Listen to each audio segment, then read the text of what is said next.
ਵਾਰ ਮਮਤਾ ਬੈਨਰਜੀ ਮੁੱਖ ਮੰਤਰੀ ਵਜੋਂ ਸਹੁੰ ਉਹਨਾਂ ਨੇ ਚੁੱਕ ਲਿੱਤੀ ਹੈਗੀ ਹੈ। ਪਰ ਜਿਸ ਤਰੀਕੇ ਦੇ ਨਾਲ ਉਹਨਾਂ ਦੇ ਅਸੀਂ ਜੀਵਨ ਦੀ ਗੱਲ ਕਰੀਏ, ਉਹਨਾਂ ਦੇ ਇਸ ਸਿਆਸੀ ਸਫ਼ਰ ਦੀ ਗੱਲ ਕਰੀਏ, ਤਾਂ ਤੁਸੀਂ 36 ਸਾਲ ਪੱਛਮੀ ਬੰਗਾਲ ਦੇ ਵਿੱਚ ਰਹਿ ਕੇ ਆਏ ਹੈਗੇ ਹੋ।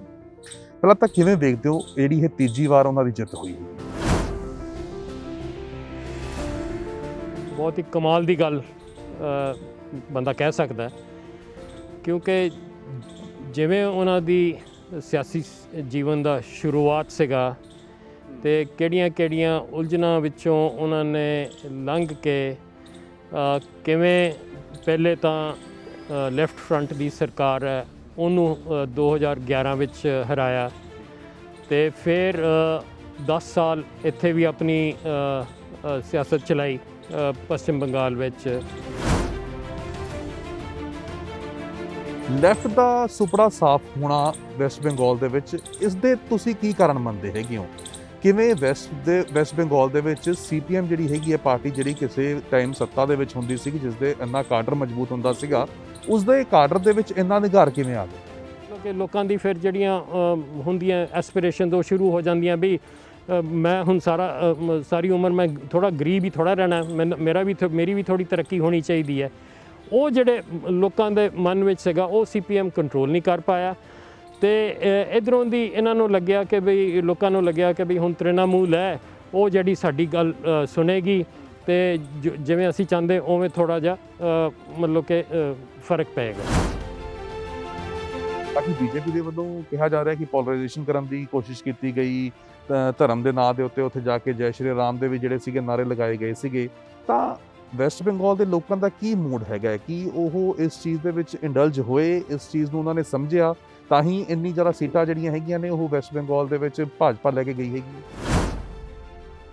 ਇੰਨਾ ਮਤਲਬ ਕਿ ਪ੍ਰਚਾਰ ਹੋਇਆ ਇੱਕ ਪਾਸੇ ਦਾ, ਉਹਦਾ ਜਿਹੜਾ ਰਿਐਕਸ਼ਨ ਸੀਗਾ, ਮੁਸਲਮਾਨਾਂ ਨੇ ਸੋਚਿਆ ਵੀ ਹੁਣ ਆਪਾਂ ਟੈਕਟੀਕਲ ਵੋਟਿੰਗ ਕਰੀਏ ਅਗਰ ਬਚਣਾ ਹੈ ਤਾਂ ਇਸ ਕਰਕੇ ਇਹ ਜਿਹੜੇ ਓਵੈਸੀ ਵਰਗੇ ਜਾਂ ISF ਜਾਂ ਹੋਰ ਸਾਰੇ ਜਿਹੜੇ ਹੋਰ ਬਾਕੀ ਸੀਗੇ ਉਹਨਾਂ ਨੂੰ ਵੋਟ ਨਹੀਂ ਦਿੱਤੀ। ਉਹਨਾਂ ਨੇ ਕਿਹਾ ਵੀ ਅਗਰ ਅਸੀਂ ਬਚਣਾ ਤਾਂ ਸਿਰਫ ਆਪਾਂ ਤ੍ਰਿਣਮੂਲ ਨੂੰ ਹੀ ਵੋਟ ਦਈਏ। ਉਹਦਾ ਫਿਰ ਐਡਵਾਂਟੇਜ ਤ੍ਰਿਣਮੂਲ ਲੈ ਗਈ।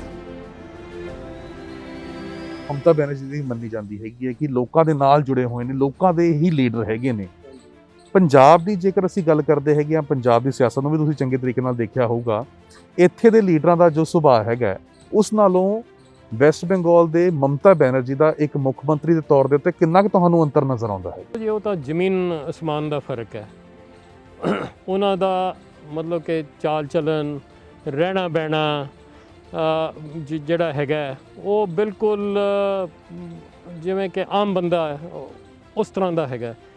ਗੱਡੀ ਵੀ ਕੋਈ ਚੜੀ, ਅੱਗੇ ਤਾਂ ਇੱਕੋ ਸੈਕਿੰਡ ਹੈਂਡ ਸੈਂਟਰੋ ਸੀਗੀ, ਉਹਦੇ ਵਿੱਚ ਉਹ ਚੜ੍ਹਦੇ ਸੀਗੇ ਨਾਨ ਬੁਲੇਟ ਪ੍ਰੂਫ, ਹਾਲਾਂਕਿ Z+ ਸਿਕਿਉਰਿਟੀ ਹੈ, ਬਟ ਔਰ ਜਿੱਥੇ ਦਿਲ ਕਰਦਾ ਪ੍ਰੋਟੋਕੋਲ ਨੂੰ ਕੋਈ ਖਾਸ ਸਮਝਦੇ ਨਹੀਂ ਹੈ। ਅਗਰ ਮੈਂ ਇਹਦੇ ਘਰ ਜਾਣਾ ਤੇ ਫਟ ਉੱਥੇ ਪਹੁੰਚ ਜਾਣਾ, ਅਗਰ ਮੈਂ ਇਸ ਗਲੀ ਦੇ ਅੰਦਰ ਵੜ ਕੇ ਦੇਖਣਾ ਵੀ ਕੀ ਹੋ ਰਿਹਾ ਉੱਥੇ ਪਹੁੰਚ ਜਾਣਾ।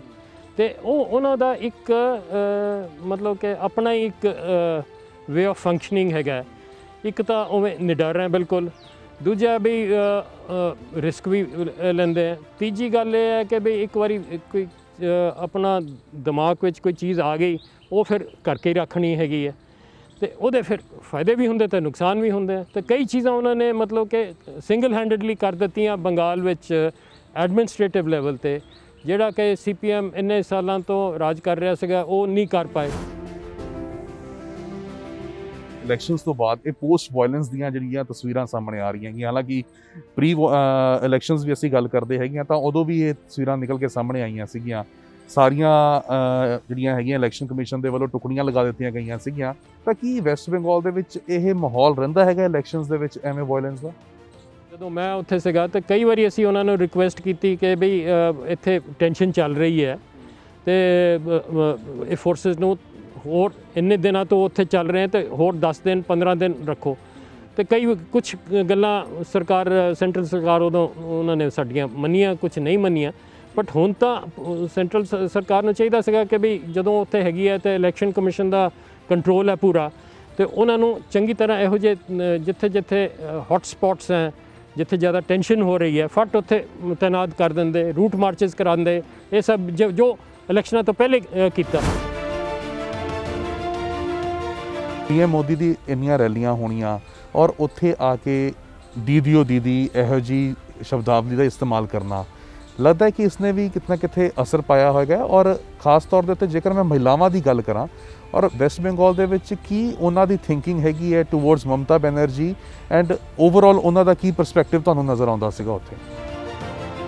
ਮਤਲਬ ਕਿ ਵਿਮਨ ਵੋਟਰਸ ਦਾ ਸਵਾਲ ਹੈ ਉੱਥੇ।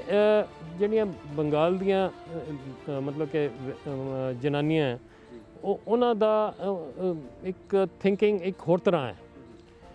ਮਤਲਬ ਕਿ ਥੋੜ੍ਹੀ ਜਿਹੀ ਆਪਣੇ ਆਪ ਨੂੰ ਲਿਬਰਲ ਕਹਿ ਲਓ, ਆਪਣੇ ਆਪ ਨੂੰ ਸਮਝਦੀਆਂ, ਅਤੇ ਉਹਨਾਂ ਦਾ ਵੀ ਇੱਕ ਆਪਣਾ ਹੀ ਇੱਕ ਓਪੀਨੀਅਨ ਹੁੰਦਾ ਹੈ।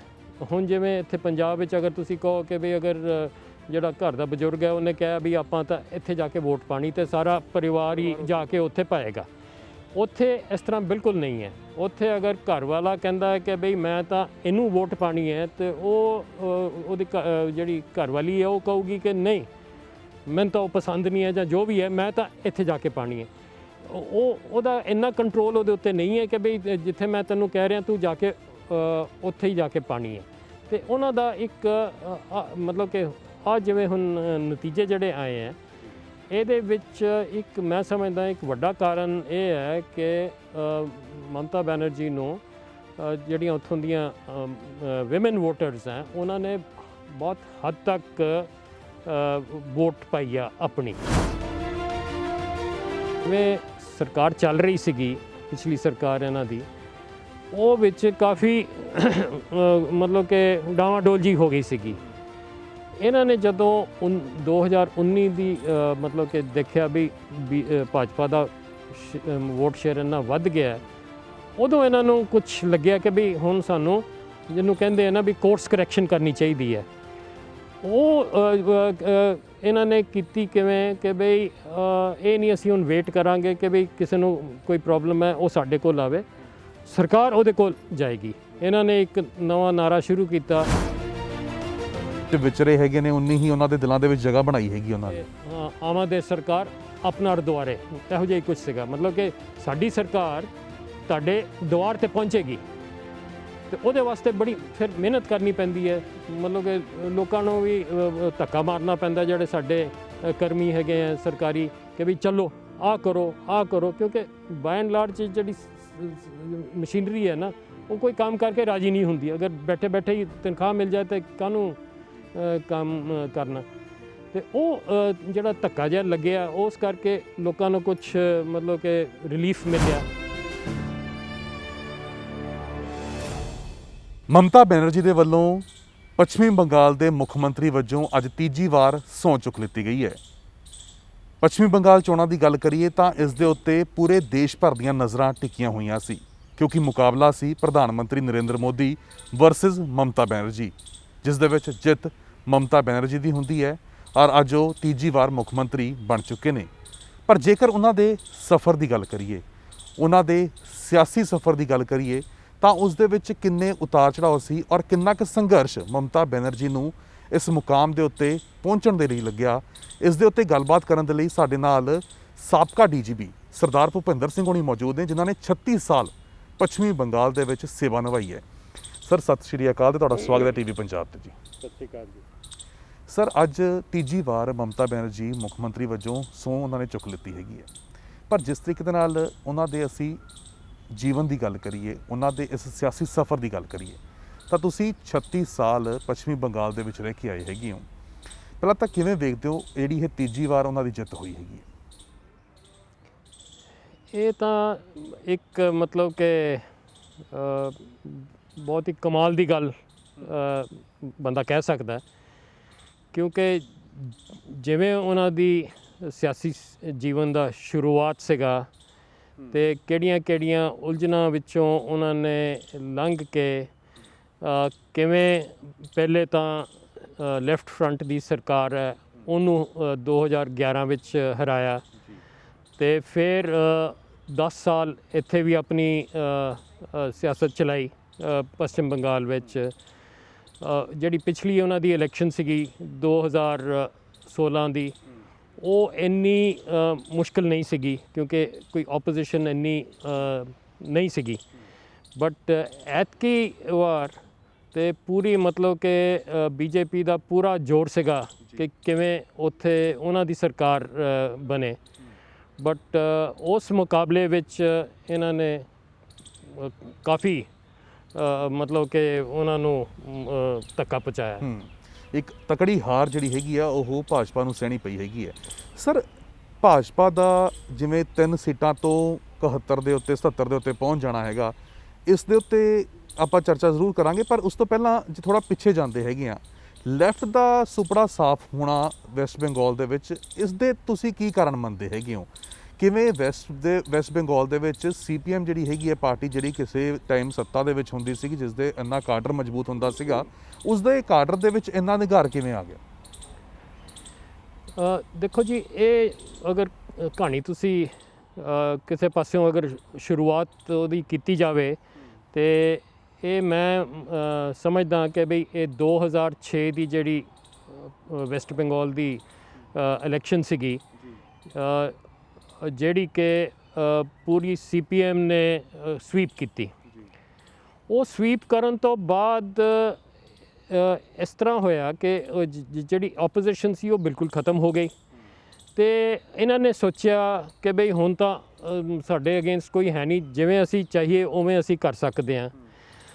ਔਰ ਇੱਕ ਜਿਹੜਾ ਕਿ ਜਦੋਂ ਮਤਲਬ ਕਿ ਨਵੇਂ ਬੰਦੇ ਆਏ ਜਿੱਤ ਕੇ, ਤੇ ਉਹ ਚਾਹੁੰਦੇ ਸੀਗੇ ਕਿ ਬਈ ਸਾਡੀ ਵੀ ਹੁਣ ਕੁਛ ਤਰੱਕੀ ਹੋਵੇ ਪਾਰਟੀ ਦੇ ਅੰਦਰ, ਤੇ ਉਹ ਹੋ ਨਹੀਂ ਸਕੀ ਕਿਉਂਕਿ ਜਿਹੜੇ ਇਹਨਾਂ ਦੇ ਬਜ਼ੁਰਗ ਉੱਪਰ ਬੈਠੇ ਸੀਗੇ, ਜਿਨ੍ਹਾਂ ਨੇ ਮਤਲਬ ਕਿ 20 25 ਸਾਲ ਤੱਕ ਮਿਨਿਸਟਰ ਬਣੇ ਸੀਗੇ, ਬਜ਼ੁਰਗ ਹੋ ਗਏ ਸੀਗੇ, ਉਹਨਾਂ ਨੂੰ ਇਹ ਲਾ ਨਹੀਂ ਪਾਏ। CPM ਵਾਲੇ ਆਪਣੇ ਹੀ ਬੰਦੇ ਲਾ ਨਹੀਂ ਪਾਏ ਤੇ ਉਹਨਾਂ ਦੀ ਜਗ੍ਹਾ ਜਿਹੜੇ ਨਵੀਂ ਪੌੜੀ ਦੇ ਬੰਦੇ ਸੀਗੇ, ਕਿਉਂਕਿ CPM ਇੱਕ ਬੜੀ ਹਾਇਰਾਰਕੀਕਲ ਪਾਰਟੀ ਹੈ। ਮਤਲਬ ਕਿ ਤੁਹਾਨੂੰ ਅਗਰ ਉੱਪਰ ਪਹੁੰਚਣਾ ਤਾਂ ਥੱਲਿਓਂ ਸ਼ੁਰੂ ਕਰਨਾ ਪੈਂਦਾ, ਉੱਪਰੋਂ ਦੀ ਜੰਪ ਮਾਰ ਕੇ ਨਹੀਂ ਤੁਸੀਂ ਜਾ ਸਕਦੇ। ਉਦੋਂ ਕਿਉਂਕਿ ਇੰਨੀ ਮਤਲਬ ਕਿ ਇਹਨਾਂ ਦੀ ਸਟਰੋਂਗ ਮੈਜੋਰਿਟੀ ਆਈ ਸੀਗੀ ਤੇ ਉਹਨਾਂ ਦੀ ਜਿਹੜਾ ਇੱਕ ਟਰਾਂਸਫਰ ਹੋਣਾ ਚਾਹੀਦਾ ਕਿ ਨਵੀਂ ਪੀੜ੍ਹੀ ਆ ਜਾਵੇ, ਪੁਰਾਣੇ ਰਿਟਾਇਰ ਹੋ ਜਾਣ, ਉਹ ਕਰ ਨਹੀਂ ਪਾਏ। ਉਹਨਾਂ ਦੀਆਂ ਅੰਦਰਲੀਆਂ ਕੁਛ ਇਹੋ ਜਿਹੀਆਂ ਆਪਣੀਆਂ ਇੰਟਰਨਲ ਪ੍ਰੋਬਲਮ ਸੀਗੀਆਂ ਜਿਸ ਕਰਕੇ ਉਹ ਕਰ ਨਹੀਂ ਪਾਏ। ਇਸ ਕਰਕੇ ਬੜੀ ਫਰਸਟ੍ਰੇਸ਼ਨ ਜੀ ਹੋ ਗਈ। ਉੱਧਰੋਂ ਕੁਛ ਉਹਨਾਂ ਨੇ ਇਹੋ ਜਿਹੀਆਂ ਗਲਤੀਆਂ ਕੀਤੀਆਂ ਜਿਹਦਾ ਪੂਰਾ ਫਾਇਦਾ ਤ੍ਰਿਣਮੂਲ ਨੇ ਤੇ ਮਮਤਾ ਬੈਨਰਜੀ ਨੇ ਉਠਾਇਆ ਤੇ ਉਸ ਕਰਕੇ ਲੋਕਾਂ ਦੇ ਮਨ ਵਿੱਚ ਇੱਕ ਇਸ ਤਰ੍ਹਾਂ ਲੱਗਿਆ ਕਿ ਬਈ ਇਹ ਹੁਣ ਸਾਡੇ ਨਾਲ ਸਿਰਫ ਮਮਤਾ ਹੈਗੀ ਹੈ। ਅੱਗੇ ਹੁੰਦਾ ਸੀਗਾ CPM ਦੇ ਜਿਹੜੇ ਬੰਦੇ ਹੁੰਦੇ ਸੀਗੇ, ਤੁਸੀਂ ਉਹਨਾਂ ਵਾਸਤੇ ਕੁਝ ਕਰ ਸਕਣ ਨਾ ਸਕਣ, ਬਟ ਜਦੋਂ ਵੀ ਉਹਨਾਂ ਦਾ ਕੋਈ ਦੁੱਖ ਦਰਦ ਹੋਵੇ ਤੇ ਉਹਨਾਂ ਦੇ ਜਿਹੜੇ ਲੋਕਲ ਬੰਦੇ ਹੈ ਲੋਕਲ ਲੈਵਲ ਤੇ, ਉਹ ਹਮੇਸ਼ਾ ਉਹਨਾਂ ਦੇ ਨਾਲ ਹੁੰਦੇ ਸੀਗੇ। ਤੇ ਉਹ ਇਸ ਤਰ੍ਹਾਂ ਕਰਕੇ ਚੱਲਦੇ ਸੀ ਵੀ ਮੇਰੇ ਨਾਲ ਤਾਂ ਮੇਰਾ ਦਾਦਾ ਹੈਗਾ ਜਾਂ ਮੇਰੀ ਦੀਦੀ ਹੈਗੀ ਹੈ ਤੇ ਮੈਨੂੰ ਕੋਈ ਫਿਕਰ ਕਰਨ ਦੀ ਲੋੜ ਨਹੀਂ, ਮੈਨੂੰ ਕੋਈ ਪ੍ਰੋਬਲਮ ਹੋਏਗੀ ਤੇ ਚੱਲੇਗਾ। ਬਟ ਇਹੋ ਜਿਹਾ ਜਿਹੜਾ ਸਿਸਟਮ ਹੈ ਉਹ ਕਿਸੇ ਹੱਦ ਤੱਕ ਚੱਲ ਸਕਦਾ। ਉਸ ਤੋਂ ਬਾਅਦ ਅੱਗੇ ਮਤਲਬ ਕਿ ਲੋਕਾਂ ਦੀ ਫਿਰ ਜਿਹੜੀਆਂ ਹੁੰਦੀਆਂ ਐਸਪੀਰੇਸ਼ਨ ਉਹ ਸ਼ੁਰੂ ਹੋ ਜਾਂਦੀਆਂ ਵੀ ਮੈਂ ਹੁਣ ਸਾਰੀ ਉਮਰ ਮੈਂ ਥੋੜ੍ਹਾ ਗਰੀਬ ਹੀ ਥੋੜ੍ਹਾ ਰਹਿਣਾ, ਮੇਰੀ ਵੀ ਥੋੜ੍ਹੀ ਤਰੱਕੀ ਹੋਣੀ ਚਾਹੀਦੀ ਹੈ। ਉਹ ਜਿਹੜੇ ਲੋਕਾਂ ਦੇ ਮਨ ਵਿੱਚ ਸੀਗਾ ਉਹ CPM ਕੰਟਰੋਲ ਨਹੀਂ ਕਰ ਪਾਇਆ ਤੇ ਇੱਧਰੋਂ ਦੀ ਇਹਨਾਂ ਨੂੰ ਲੱਗਿਆ ਕਿ ਬਈ ਲੋਕਾਂ ਨੂੰ ਲੱਗਿਆ ਕਿ ਬਈ ਹੁਣ ਤ੍ਰਿਣਮੂਲ ਹੈ ਉਹ ਜਿਹੜੀ ਸਾਡੀ ਗੱਲ ਸੁਣੇਗੀ ਤੇ ਜਿਵੇਂ ਅਸੀਂ ਚਾਹੁੰਦੇ ਉਵੇਂ ਥੋੜ੍ਹਾ ਜਿਹਾ ਮਤਲਬ ਕਿ ਫਰਕ ਪਏਗਾ। ਔਰ ਲੱਗਦਾ ਕਿ ਜਿਹੜਾ ਸੰਗਰੂਰ ਦੇ ਵਿੱਚ ਜੋ ਪਲਾਂਟ ਆਇਆ ਸੀਗਾ ਉਹਦੇ ਕਾਰਨ ਇਹ ਫਾਇਦਾ ਵੀ ਜਿਹੜਾ ਹੈ ਕਿਤੇ ਨਾ ਕਿਤੇ ਉਹ TMC ਨੂੰ ਮਿਲਿਆ, ਮਮਤਾ ਬੈਨਰਜੀ ਨੂੰ ਇਹ ਫਾਇਦਾ ਦੇ ਕੇ ਗਿਆ ਉਹ ਚੀਜ਼। ਪਹਿਲੇ ਜੀ ਕਿਉਂਕਿ ਜਦੋਂ ਬੁੱਧਦੇਵ ਭੱਟਾਚਾਰਿਆ ਬਣੇ CM CPM ਦੇ, ਉਹ ਚਾਹੁੰਦੇ ਸੀ ਬਈ ਬੰਗਾਲ ਵਿੱਚ ਕੁਝ ਚੇਂਜ ਹੋਵੇ, ਕੁਝ ਡਿਵੈਲਪਮੈਂਟ ਹੋਵੇ, ਕੁਝ ਇੰਡਸਟਰੀਅਲਾਈਜੇਸ਼ਨ ਹੋਵੇ ਤੇ ਟਾਟਾ ਨੂੰ ਉਹਨਾਂ ਨੇ ਬੁਲਾਇਆ, ਜ਼ਮੀਨ ਦਿੱਤੀ ਜਿਹੜੀ, ਬਟ ਉਹ ਜ਼ਮੀਨ ਐਕਵਾਇਰ ਕਰਨ ਦਾ ਜਿਹੜਾ ਪ੍ਰੋਸੈਸ ਹੋਇਆ ਨਾ ਉਹਦੇ ਵਿੱਚ ਬਹੁਤ ਘਪਲੇ ਜਿਹੇ ਹੋਏ ਲੋਕਲ ਲੈਵਲ ਤੇ ਉਹ ਇਹ ਕੰਟਰੋਲ ਨਹੀਂ ਕਰ ਸਕੇ। ਜ਼ਮੀਨ ਤਾਂ ਐਕਵਾਇਰ ਹੋ ਗਈ, ਉਹਨਾਂ ਨੇ ਪਲਾਂਟ ਵੀ ਆਪਣਾ ਸੈਟਅਪ ਕਰਤਾ, ਹਾਲਾਂਕਿ ਬੜੀ ਐਜੀਟੇਸ਼ਨ ਚੱਲੀ ਕਿ ਨਹੀਂ ਸਾਨੂੰ ਇੱਥੇ ਕੋਈ ਪਲਾਂਟ ਨਹੀਂ ਚਾਹੀਦਾ, ਮਤਲਬ ਕਿ it was agitation against industrialisation. ਇਹ ਬੜੀ ਆਇਰਨੀ ਦੀ ਗੱਲ ਹੈ ਕਿ ਬਈ ਜੋ ਚੀਜ਼ ਮਤਲਬ ਕਿ ਮੁੱਦਾ ਜਿਹੜਾ ਉਲਟਾ ਜਿਹਾ ਹੀ ਉਹਨਾਂ ਨੂੰ ਮਿਲ ਗਿਆ ਇਸਤੇਮਾਲ ਕਰਨ ਵਾਸਤੇ। ਅੱਛਾ, ਦੂਜੇ ਪਾਸੇ ਇਹਨਾਂ ਨੇ ਕੈਮੀਕਲ ਹੱਬ ਇੱਕ ਸੈਟਅਪ ਕਰਨ ਦਾ ਐਲਾਨ ਕੀਤਾ ਨੰਦੀਗ੍ਰਾਮ ਵਿੱਚ, ਜਿਹੜਾ ਕਿ ਹਲਦੀਆ ਦੇ ਨਾਲ ਹੈ। ਅਤੇ ਉੱਥੇ ਜਦੋਂ ਲੋਕਾਂ ਨੂੰ ਪਤਾ ਲੱਗਿਆ ਕਿ ਵੀ ਇੱਥੇ ਵੀ ਜ਼ਮੀਨ ਐਕਵਾਇਰ ਹੋਣੀ ਹੈ ਅਤੇ ਸਾਨੂੰ ਕੁਛ ਨਹੀਂ ਮਿਲਣਾ, ਉਹਨਾਂ ਨੇ ਆਪਣੇ ਬਿਲਕੁਲ ਇੱਕ ਲੋ ਲੈਵਲ 'ਤੇ ਆਪਣੀ ਇੱਕ ਐਜੀਟੇਸ਼ਨ ਜੀ ਸ਼ੁਰੂ ਕੀਤੀ। ਉਸ ਐਜੀਟੇਸ਼ਨ ਵਿੱਚ ਫਿਰ ਬਾਕੀ ਜਿਹੜੇ ਸਾਰੇ ਐਂਟੀ ਲੈਫਟ ਫੋਰਸਿਸ ਸੀਗੀਆਂ, ਤ੍ਰਿਣਮੂਲ ਲੈ ਕੇ ਅਤੇ ਮਾਓਇਸਟ ਲੈ ਕੇ ਅਤੇ ਹੋਰ ਜਿਹੜੇ ਸਾਰੇ ਹਿਊਮਨ ਰਾਈਟਸ ਐਕਟਿਵਿਸਟ ਵਗੈਰਾ, ਉਹ ਸਾਰੇ ਉੱਥੇ ਵਿੱਚ ਉਹਦੇ ਨਾਲ ਜੁੜ ਗਏ। ਅਤੇ ਉਸ ਮਤਲਬ ਕਿ ਇੱਕ ਉਹਨਾਂ ਨੇ ਇੱਕ ਏਰੀਆ ਨੂੰ ਸੜਕਾਂ ਵਗੈਰਾ ਕੱਟ ਦਿੱਤੀਆਂ ਕਿ ਵੀ ਇੱਥੇ ਕੋਈ ਪੁਲਿਸ ਨਾ ਜਾ ਸਕੇ ਜਾਂ ਪ੍ਰਸ਼ਾਸਨਿਕ ਤਰ੍ਹਾਂ ਦੀ ਕੋਈ ਗਤੀਵਿਧੀ ਨਾ ਉੱਥੇ ਹੋਵੇ, ਅਤੇ ਆਪਣੇ ਆਪ ਨੂੰ ਇੱਕ ਤਕਰੀਬਨ ਸਮਝੋ ਕਿ ਫ੍ਰੀ ਏਰੀਆ ਡਿਕਲੇਅਰ ਕਰਤਾ।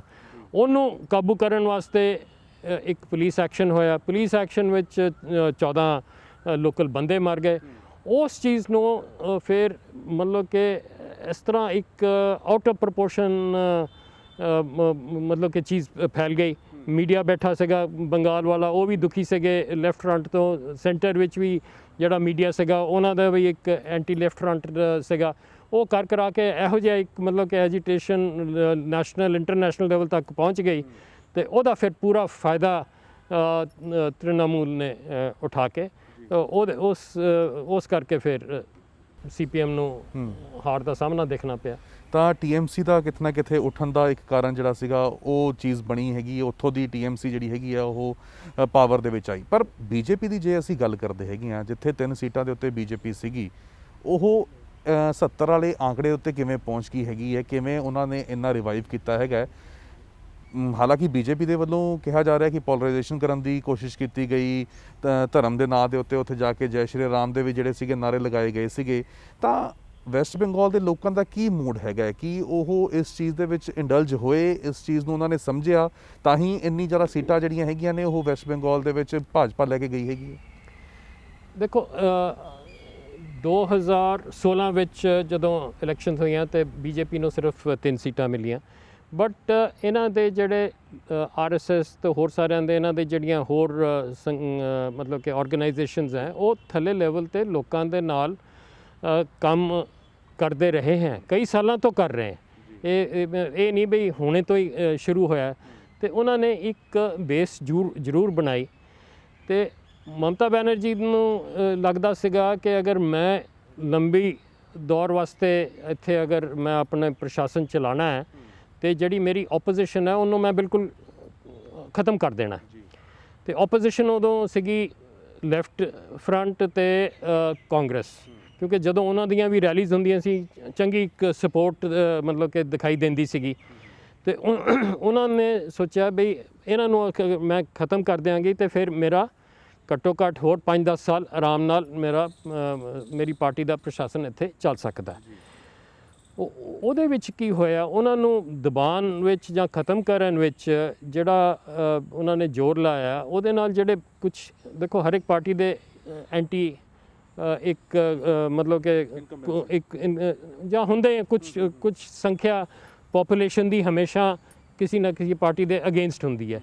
ਉਹਨਾਂ ਨੇ ਦੇਖਿਆ ਬਈ ਹੁਣ ਲੈਫਟ ਫਰੰਟ ਅਤੇ ਕਾਂਗਰਸ ਤਾਂ ਖ਼ਤਮ ਹੋ ਰਹੀ ਹੈ, ਅਤੇ ਸਾਨੂੰ ਹੁਣ ਕੋਈ ਸ਼ੈਲਟਰ ਦੇਣ ਵਾਲੀ ਵੀ ਕੋਈ ਥਾਂ ਚਾਹੀਦੀ ਹੈ ਜਿੱਥੇ ਸਾਨੂੰ ਸ਼ੈਲਟਰ ਮਿਲ ਸਕੇ ਤ੍ਰਿਣਮੂਲ ਦੇ ਅੱਗੇ ਖੜ੍ਹੇ ਹੋਣ ਵਾਸਤੇ।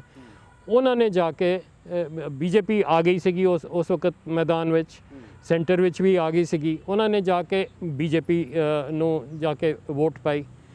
ਅਤੇ 2018 ਵਿੱਚ ਪੰਚਾਇਤ ਇਲੈਕਸ਼ਨਸ ਹੋਈਆਂ, ਅਤੇ ਤਕਰੀਬਨ 25-30% ਤਾਂ ਉਹਨਾਂ ਮਤਲਬ ਕਿ ਤ੍ਰਿਣਮੂਲ ਵਾਲਿਆਂ ਨੇ ਕਿਸੇ ਨੂੰ ਖੜਨ ਦਾ ਹੀ ਨਹੀਂ ਜਗ੍ਹਾ ਦਿੱਤੀ। ਮਤਲਬ ਕਿ ਉੱਥੇ ਕਹਿਤਾ ਜੀ ਕੋਈ ਇਲੈਕਸ਼ਨ ਦੀ ਲੋੜ ਹੀ ਨਹੀਂ, ਕਿਉਂਕਿ ਕੋਈ ਕੈਂਡੀਡੇਟ ਹੀ ਨਹੀਂ ਹੈ ਸਿਵਾਏ ਤ੍ਰਿਣਮੂਲ ਦਾ। ਅਤੇ ਉਹਦੇ ਵਿੱਚ ਲੋਕਾਂ ਨੂੰ ਬੜਾ ਮਤਲਬ ਕਿ ਗਹਿਰਾ ਦੁੱਖ ਪਹੁੰਚਿਆ ਕਿ ਵੀ ਇਹ ਕਿਵੇਂ ਹੋ ਸਕਦਾ ਕਿ ਸਾਨੂੰ ਮਤਲਬ ਕਿ ਇਲੈਕਸ਼ਨ ਪੰਚਾਇਤ ਇਲੈਕਸ਼ਨ ਦੇ ਵਿੱਚ ਸਾਨੂੰ ਪਾਰਟਿਸਿਪੇਟ ਹੀ ਨਹੀਂ ਕਰਨ ਦਿੱਤਾ। ਉਹ ਜਿਹੜਾ ਇੱਕ ਗੁੱਸਾ ਸੀਗਾ ਤੇ ਨਾਲ ਆ ਗਈ 2019 ਵਿੱਚ ਆਪਣੀ ਪਾਰਲੀਮੈਂਟ ਇਲੈਕਸ਼ਨ, ਤੇ ਉੱਥੇ ਇੱਕ ਆਪਣੇ ਪ੍ਰਾਈਮ ਮਿਨਿਸਟਰ ਦਾ ਇੱਕ ਮਤਲਬ ਕਿ ਚਿਹਰਾ ਤੇ ਬਣਿਆ ਹੀ ਹੋਇਆ ਸੀਗਾ। ਉੱਥੇ ਜਾ ਕੇ ਇਹਨਾਂ ਸਾਰਿਆਂ ਨੇ ਬੀਜੇਪੀ ਨੂੰ ਵੋਟ ਦਿੱਤੀ। ਇਸ ਕਰਕੇ ਤੁਸੀਂ ਅਗਰ ਦੇਖੋ 2019 ਵਿੱਚ ਜੋ ਵੋਟ ਪਰਸੈਂਟੇਜ ਸੀਗੀ ਬੀਜੇਪੀ ਦੀ, ਉਹ 2016 ਤੋਂ ਸਡਨਲੀ ਜੰਪ ਕਰਕੇ ਬਹੁਤ ਅੱਗੇ ਪਹੁੰਚ ਗਈ। ਤੇ ਇਸ ਅਨੁਮਾਨ ਨੂੰ ਲੈ ਕੇ ਹੀ ਲੋਕ ਸੋਚ ਰਹੇ ਸੀਗੇ ਕਿ ਬਈ ਹੁਣ 2021 ਵਿੱਚ ਜਦੋਂ ਇੱਥੇ ਇਲੈਕਸ਼ਨਾਂ ਹੋਣਗੀਆਂ ਤੇ 2019 ਵਿੱਚ ਜਿਹੜੀ ਸਾਨੂੰ ਸਪੋਰਟ ਮਿਲੀ ਸੀਗੀ ਉਹਦੇ ਵਿੱਚ ਸੀਗਾ ਕਿ ਵੀ ਤਕਰੀਬਨ 121 ਅਸੈਂਬਲੀ ਸੈਗਮੈਂਟਸ ਵਿੱਚ ਬੀਜੇਪੀ ਅੱਗੇ ਸੀਗੀ।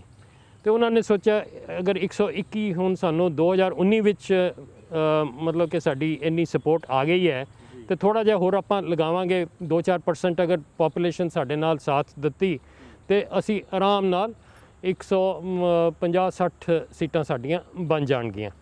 ਇਸ ਵਿੱਚ ਉਹਨਾਂ ਨੇ ਆਪਣਾ ਇਹ ਪੋਲਰਾਈਜੇਸ਼ਨ ਦਾ ਵੀ ਕਾਫੀ ਕੰਮ ਜਾਰੀ ਰੱਖਿਆ, ਖਾਸ ਕਰਕੇ ਜਿਵੇਂ ਨੰਦੀਗ੍ਰਾਮ ਵਿੱਚ ਤਾਂ ਮਤਲਬ ਕਿ ਬਹੁਤ ਜ਼ਿਆਦਾ ਹੀ ਇਸ ਤਰ੍ਹਾਂ ਹੋਇਆ।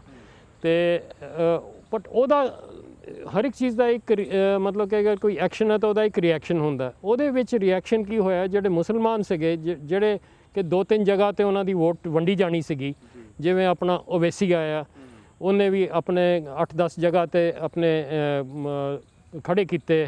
ਜਿਵੇਂ ਕਿ ਬਿਹਾਰ ਵਿੱਚ ਪਿੱਛੇ ਜੇ ਹੁਣ ਇਲੈਕਸ਼ਨਸ ਹੋਈਆਂ ਸੀਗੀਆਂ, ਉਹਨਾਂ ਦੀਆਂ ਮੇਰੇ ਖਿਆਲ ਕਿ 7 ਕਿ 8 ਉੱਥੇ ਸੀਟਾਂ ਆ ਗਈਆਂ।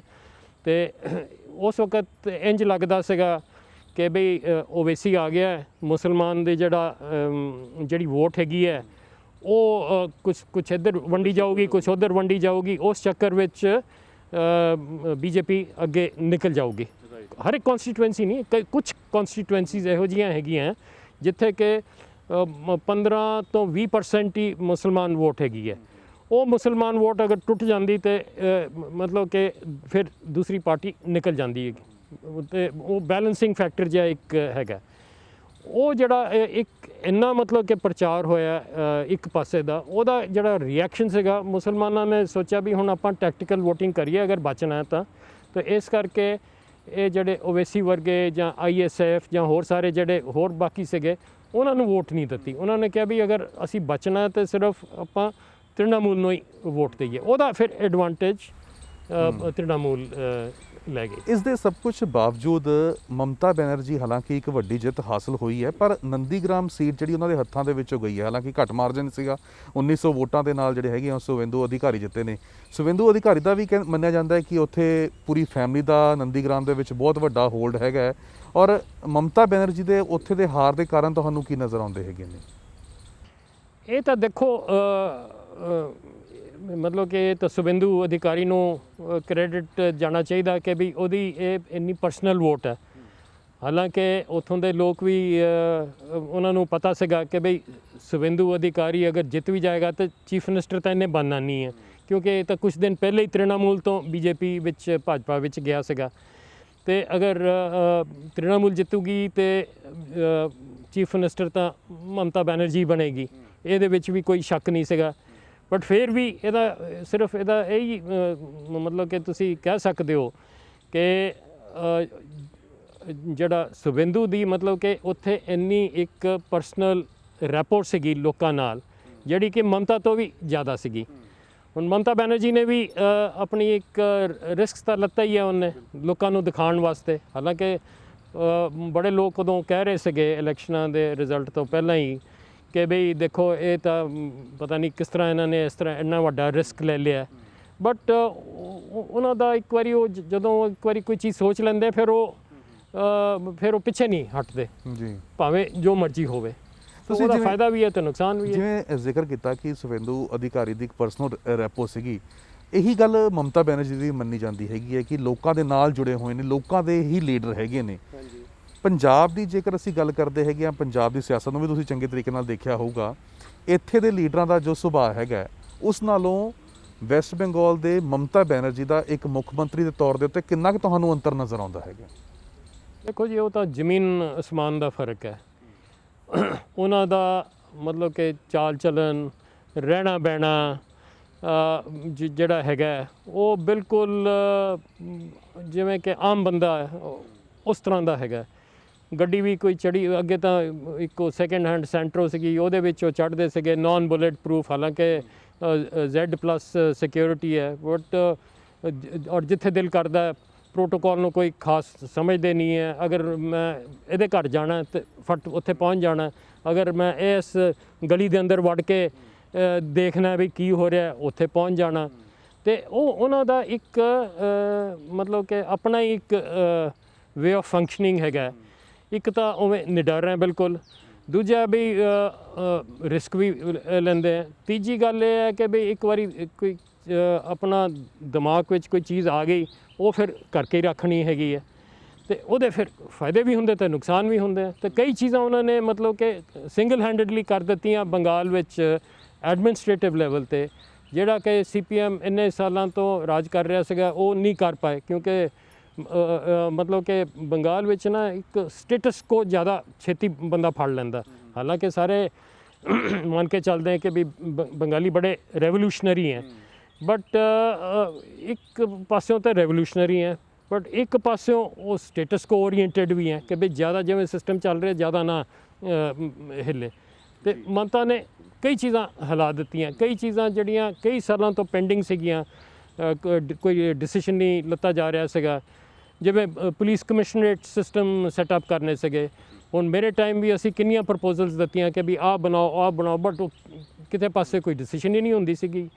ਹੁਣ ਮਮਤਾ ਬੈਨਰਜੀ ਆਏ ਸਾਲ 2-3 ਦੇ ਅੰਦਰ, ਅੱਛਾ ਆਹ ਚਾਹੀਦਾ, ਉਹ ਕਰਨਾ, ਇਹ ਕਰਨਾ, ਇਹ ਕਰਨਾ, ਫਟਾਫਟ ਮਤਲਬ ਕਿ ਉਹਨਾਂ ਨੇ ਕਰਕੇ ਦਿਖਾਇਆ। ਸਰ 36 ਸਾਲ ਤੁਸੀਂ ਵੈਸਟ ਬੰਗਾਲ ਦੇ ਵਿੱਚ ਗੁਜ਼ਾਰ ਕੇ ਆਏ ਹੈਗੇ ਹੋ, ਮਮਤਾ ਬੈਨਰਜੀ ਨਾਲ ਮਿਲਣ ਦਾ ਕਿੰਨਾ ਕੁ ਜਿਹੜਾ ਹੈਗਾ ਤੁਹਾਨੂੰ ਉਦੋਂ ਸਮਾਂ ਮਿਲਿਆ ਹੈਗਾ, ਅਤੇ ਕਿੰਨੀ ਕੁ ਵਾਰ ਤੁਹਾਡੀ ਮੁਲਾਕਾਤ ਉਦੋਂ ਹੁੰਦੀ ਸੀਗੀ? ਕਿਉਂਕਿ ਬਤੌਰ ਰੀਚ ਵੀ ਨਾਲ ਗੱਲਬਾਤ ਬਹੁਤ ਹੁੰਦੀ ਹੋਊਗੀ। ਕੋਈ ਇਹੋ ਜਿਹੀ ਗੱਲ ਤੁਹਾਨੂੰ ਅੱਜ ਵੀ ਮਮਤਾ ਬੈਨਰਜੀ ਦੀ ਉਹ ਯਾਦ ਹੋਵੇ ਜਿਹੜੀ ਸਾਡੇ ਦਰਸ਼ਕਾਂ ਨਾਲ ਸਾਂਝੀ ਕਰਨਾ ਚਾਹੁੰਦੇ ਹੋ? ਨਹੀਂ, ਮਤਲਬ ਕਿ ਮਜ਼ੇ ਦੀ ਗੱਲ ਇਹ ਹੈ ਕਿ ਮੇਰਾ ਉਹਨਾਂ ਦੇ ਨਾਲ ਕੋਈ ਇੰਨਾ ਕੋਈ ਹੋਇਆ ਹੀ ਨਹੀਂ ਕਦੀ। ਇਤਫਾਕ ਦੀ ਗੱਲ ਹੈ ਜੀ ਕਿ ਜਦੋਂ ਉਹ ਕਿਤੇ ਹੋਰ ਸੀਗੇ ਜਾਂ ਮੈਂ ਕਿਸ ਪੋਜੀਸ਼ਨ ਵਿੱਚ ਸੀਗਾ ਜਾਂ ਕਿਤੇ, ਮਤਲਬ ਕਿ ਇਹੋ ਜਿਹਾ ਕੋਈ ਫੇਸ ਟੂ ਫੇਸ ਇਹੋ ਜਿਹਾ ਕੋਈ ਕਦੀ ਸੁਭਾਅ ਨਹੀਂ ਬਣਿਆ ਉਹ ਮੁਲਾਕਾਤ ਦਾ। ਨਹੀਂ। ਅਤੇ ਉੱਥੇ ਹੀ ਜਿਸ ਤਰੀਕੇ ਨਾਲ ਹੁਣ ਇਲੈਕਸ਼ਨਸ ਤੋਂ ਬਾਅਦ ਇਹ ਪੋਸਟ ਵਾਇਲੈਂਸ ਦੀਆਂ ਜਿਹੜੀਆਂ ਤਸਵੀਰਾਂ ਸਾਹਮਣੇ ਆ ਰਹੀਆਂ ਹੈਗੀਆਂ, ਹਾਲਾਂਕਿ ਪ੍ਰੀ ਇਲੈਕਸ਼ਨਸ ਵੀ ਅਸੀਂ ਗੱਲ ਕਰਦੇ ਹੈਗੀਆਂ ਤਾਂ ਉਦੋਂ ਵੀ ਇਹ ਤਸਵੀਰਾਂ ਨਿਕਲ ਕੇ ਸਾਹਮਣੇ ਆਈਆਂ ਸੀਗੀਆਂ। ਸਾਰੀਆਂ ਜਿਹੜੀਆਂ ਹੈਗੀਆਂ ਇਲੈਕਸ਼ਨ ਕਮਿਸ਼ਨ ਦੇ ਵੱਲੋਂ ਟੁਕੜੀਆਂ ਲਗਾ ਦਿੱਤੀਆਂ ਗਈਆਂ ਸੀਗੀਆਂ। ਤਾਂ ਕੀ ਵੈਸਟ ਬੰਗਾਲ ਦੇ ਵਿੱਚ ਇਹ ਮਾਹੌਲ ਰਹਿੰਦਾ ਹੈਗਾ ਇਲੈਕਸ਼ਨਸ ਦੇ ਵਿੱਚ ਐਵੇਂ ਵਾਇਲੈਂਸ ਦਾ? ਦੇਖੋ, ਬੰਗਾਲ ਦੀ ਤੁਸੀਂ ਅਗਰ ਹਿਸਟਰੀ ਪੜ੍ਹੋਗੇ ਨਾ, ਮਤਲਬ ਕਿ ਅੱਜ ਦੀ ਨਹੀਂ, ਮਤਲਬ ਕਿ ਪਿਛਲੇ ਸਾਲ 200 ਸਾਲ ਦੀ ਵੀ ਅਗਰ ਤੁਸੀਂ ਦੇਖੋਗੇ ਤੇ ਬੰਗਾਲ ਮਤਲਬ ਕਿ ਹਮੇਸ਼ਾ ਇੱਕ ਅੰਡਰਲਾਈਂਗ ਵਾਇਲੈਂਸ ਹਮੇਸ਼ਾ ਉਸ ਸੁਸਾਇਟੀ ਵਿੱਚ ਰਹੀ ਹੈ। ਤੇ ਜਦੋਂ ਕਾਂਗਰਸ ਦਾ ਰਾਜ ਸੀਗਾ, ਡਾਕਟਰ BC ਰਾਏ ਜਾਂ ਸਿਧਾਰਥ ਸ਼ੰਕਰ ਰੇ, ਜਾਂ ਉਸ ਤੋਂ ਬਾਅਦ ਫਿਰ ਲੈਫਟ ਫਰੰਟ ਆਈ, 31 ਸਾਲ ਉਹਨਾਂ ਨੇ ਰਾਜ ਕੀਤਾ, ਤੇ ਵਾਇਲੈਂਸ ਕਿਤੇ ਨਾ ਕਿਤੇ ਹਮੇਸ਼ਾ ਹੀ ਹੁੰਦੀ ਰਹੀ ਹੈ। ਕਦੀ ਉਹ ਮਤਲਬ ਕਿ ਇਨਸੀਡੈਂਟਸ ਘੱਟ ਜਾਂਦੇ, ਕਦੀ ਵੱਧ ਜਾਂਦੇ ਹੈ। ਤੇ ਇਹ ਕੋਈ ਬੰਗਾਲ ਵਾਸਤੇ ਕੋਈ ਨਵੀਂ ਚੀਜ਼ ਨਹੀਂ ਹੈ। ਪਰ ਐਤਕੀ ਵਾਰ ਇਹਨਾਂ ਨੂੰ ਵੈਸੇ ਇਹ ਕਰਨਾ ਚਾਹੀਦਾ ਸੀਗਾ ਕਿ ਕਿਉਂਕਿ ਇੰਨੀ ਭਾਰੀ ਸੰਖਿਆ ਵਿੱਚ ਉੱਥੇ ਸੈਂਟਰਲ ਪੈਰਾਮਿਲਟਰੀ ਫੋਰਸਿਸ ਸੀਗੇ, ਅਤੇ ਉਹਨਾਂ ਨੂੰ ਜਿੱਥੇ ਵਾਇਲੈਂਸ ਮਤਲਬ ਕਿ ਲੱਗਦਾ ਸੀਗਾ ਵੀ ਇੱਥੇ ਐਕਸਪੈਕਟ ਕਰ ਰਹੇ ਸੀਗੇ ਵੀ ਜਾਂ ਇੰਟੈਲੀਜੈਂਸ ਰਿਪੋਰਟ ਸੀਗੀਆਂ, ਉੱਥੇ ਉਹਨਾਂ ਨੂੰ ਰੂਟ ਮਾਰਚਿਸ ਵਗੈਰਾ ਕਰਾਉਂਦੇ ਤਾਂ ਕਿ ਇਹੋ ਜਿਹਾ ਕੋਈ ਮਾਹੌਲ ਨਾ ਬਣੇ। ਬਟ ਇਹ ਕਿਉਂ ਨਹੀਂ ਕੀਤਾ, ਇਹ ਮੇਰੀ ਸਮਝ ਤੋਂ ਬਾਹਰ ਹੈ। ਕਿਉਂਕਿ ਨਾਰਮਲੀ ਕੀ ਹੁੰਦਾ ਕਿ ਸਟੇਟ ਗਵਰਨਮੈਂਟ ਵੀ ਕਹਿੰਦੀ ਹੈ ਕਿ ਵੀ ਹਾਂਜੀ ਇੰਨੀ ਫੋਰਸ ਆਈ ਹੈ ਅਤੇ ਹਾਲੀ ਕੁਛ ਦਿਨ ਇੱਥੇ ਹੋਰ ਰੱਖ ਦਿਓ। ਅਤੇ ਜਦੋਂ ਮੈਂ ਉੱਥੇ ਸੀਗਾ ਤਾਂ ਕਈ ਵਾਰੀ ਅਸੀਂ ਉਹਨਾਂ ਨੂੰ ਰਿਕੁਐਸਟ ਕੀਤੀ ਕਿ ਵੀ ਇੱਥੇ ਟੈਨਸ਼ਨ ਚੱਲ ਰਹੀ ਹੈ ਅਤੇ ਇਹ ਫੋਰਸਿਸ ਨੂੰ ਹੋਰ ਇੰਨੇ ਦਿਨਾਂ ਤੋਂ ਉੱਥੇ ਚੱਲ ਰਹੇ ਅਤੇ ਹੋਰ 10 ਦਿਨ 15 ਦਿਨ ਰੱਖੋ। ਅਤੇ ਕੁਛ ਗੱਲਾਂ ਸੈਂਟਰਲ ਸਰਕਾਰ ਉਦੋਂ ਉਹਨਾਂ ਨੇ ਸਾਡੀਆਂ ਮੰਨੀਆਂ, ਕੁਛ ਨਹੀਂ ਮੰਨੀਆਂ।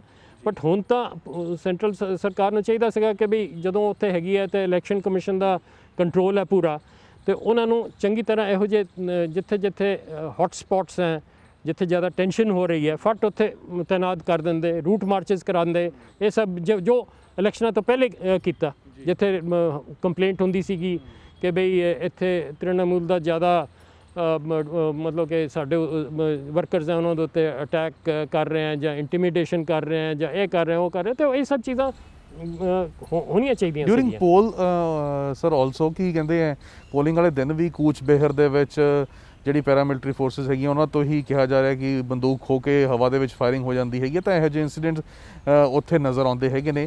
ਹੁਣ ਜਿਸ ਤਰੀਕੇ ਦੇ ਨਾਲ ਕਿਹਾ ਜਾ ਰਿਹਾ ਕਿ ਗਵਰਨਰ ਰਾਜ ਲਗਾ ਦਿੱਤਾ ਜਾਵੇ, ਤਾਂ ਕੀ ਇਹ ਇੱਕ ਹਾਰ ਜਿਹੜੀ ਹੋਈ ਹੈਗੀ ਆ ਉਸ ਨੂੰ ਹੁਣ ਕਵਰ ਅਪ ਕਰਨ ਦੀ ਇਹ ਕੋਸ਼ਿਸ਼ਾਂ ਹੈਗੀਆਂ, ਜਾਂ ਵਾਕਈ ਹੀ ਉੱਥੇ ਸਿਚੁਏਸ਼ਨ ਐਵੇਂ ਦੀ ਬਣਦੀ ਹੋਈ ਨਜ਼ਰ ਆਉਂਦੀ ਹੈ? ਦੇਖੋ, ਮੇਰੇ ਕੋਲ ਕੋਈ ਅਪ ਟੂ ਡੇਟ ਕੋਈ ਐਸੀ ਇਨਫੋਰਮੇਸ਼ਨ ਨਹੀਂ ਹੈ ਜਿਸ ਨੂੰ ਮੈਂ ਕਹਿ ਕੇ ਤੁਹਾਨੂੰ ਦੱਸ ਸਕਾਂ ਕਿ ਹਾਂ ਜੀ ਕੀ ਸਿਚੁਏਸ਼ਨ ਹੈਗੀ ਹੈ। ਇਹ ਤਾਂ ਜੋ ਮੀਡੀਆ ਵਿੱਚ ਆ ਰਿਹਾ ਮੈਂ ਤਾਂ ਉਹੀ ਦੇਖ ਕੇ ਤੁਹਾਨੂੰ ਕਹਿ ਸਕਦਾ।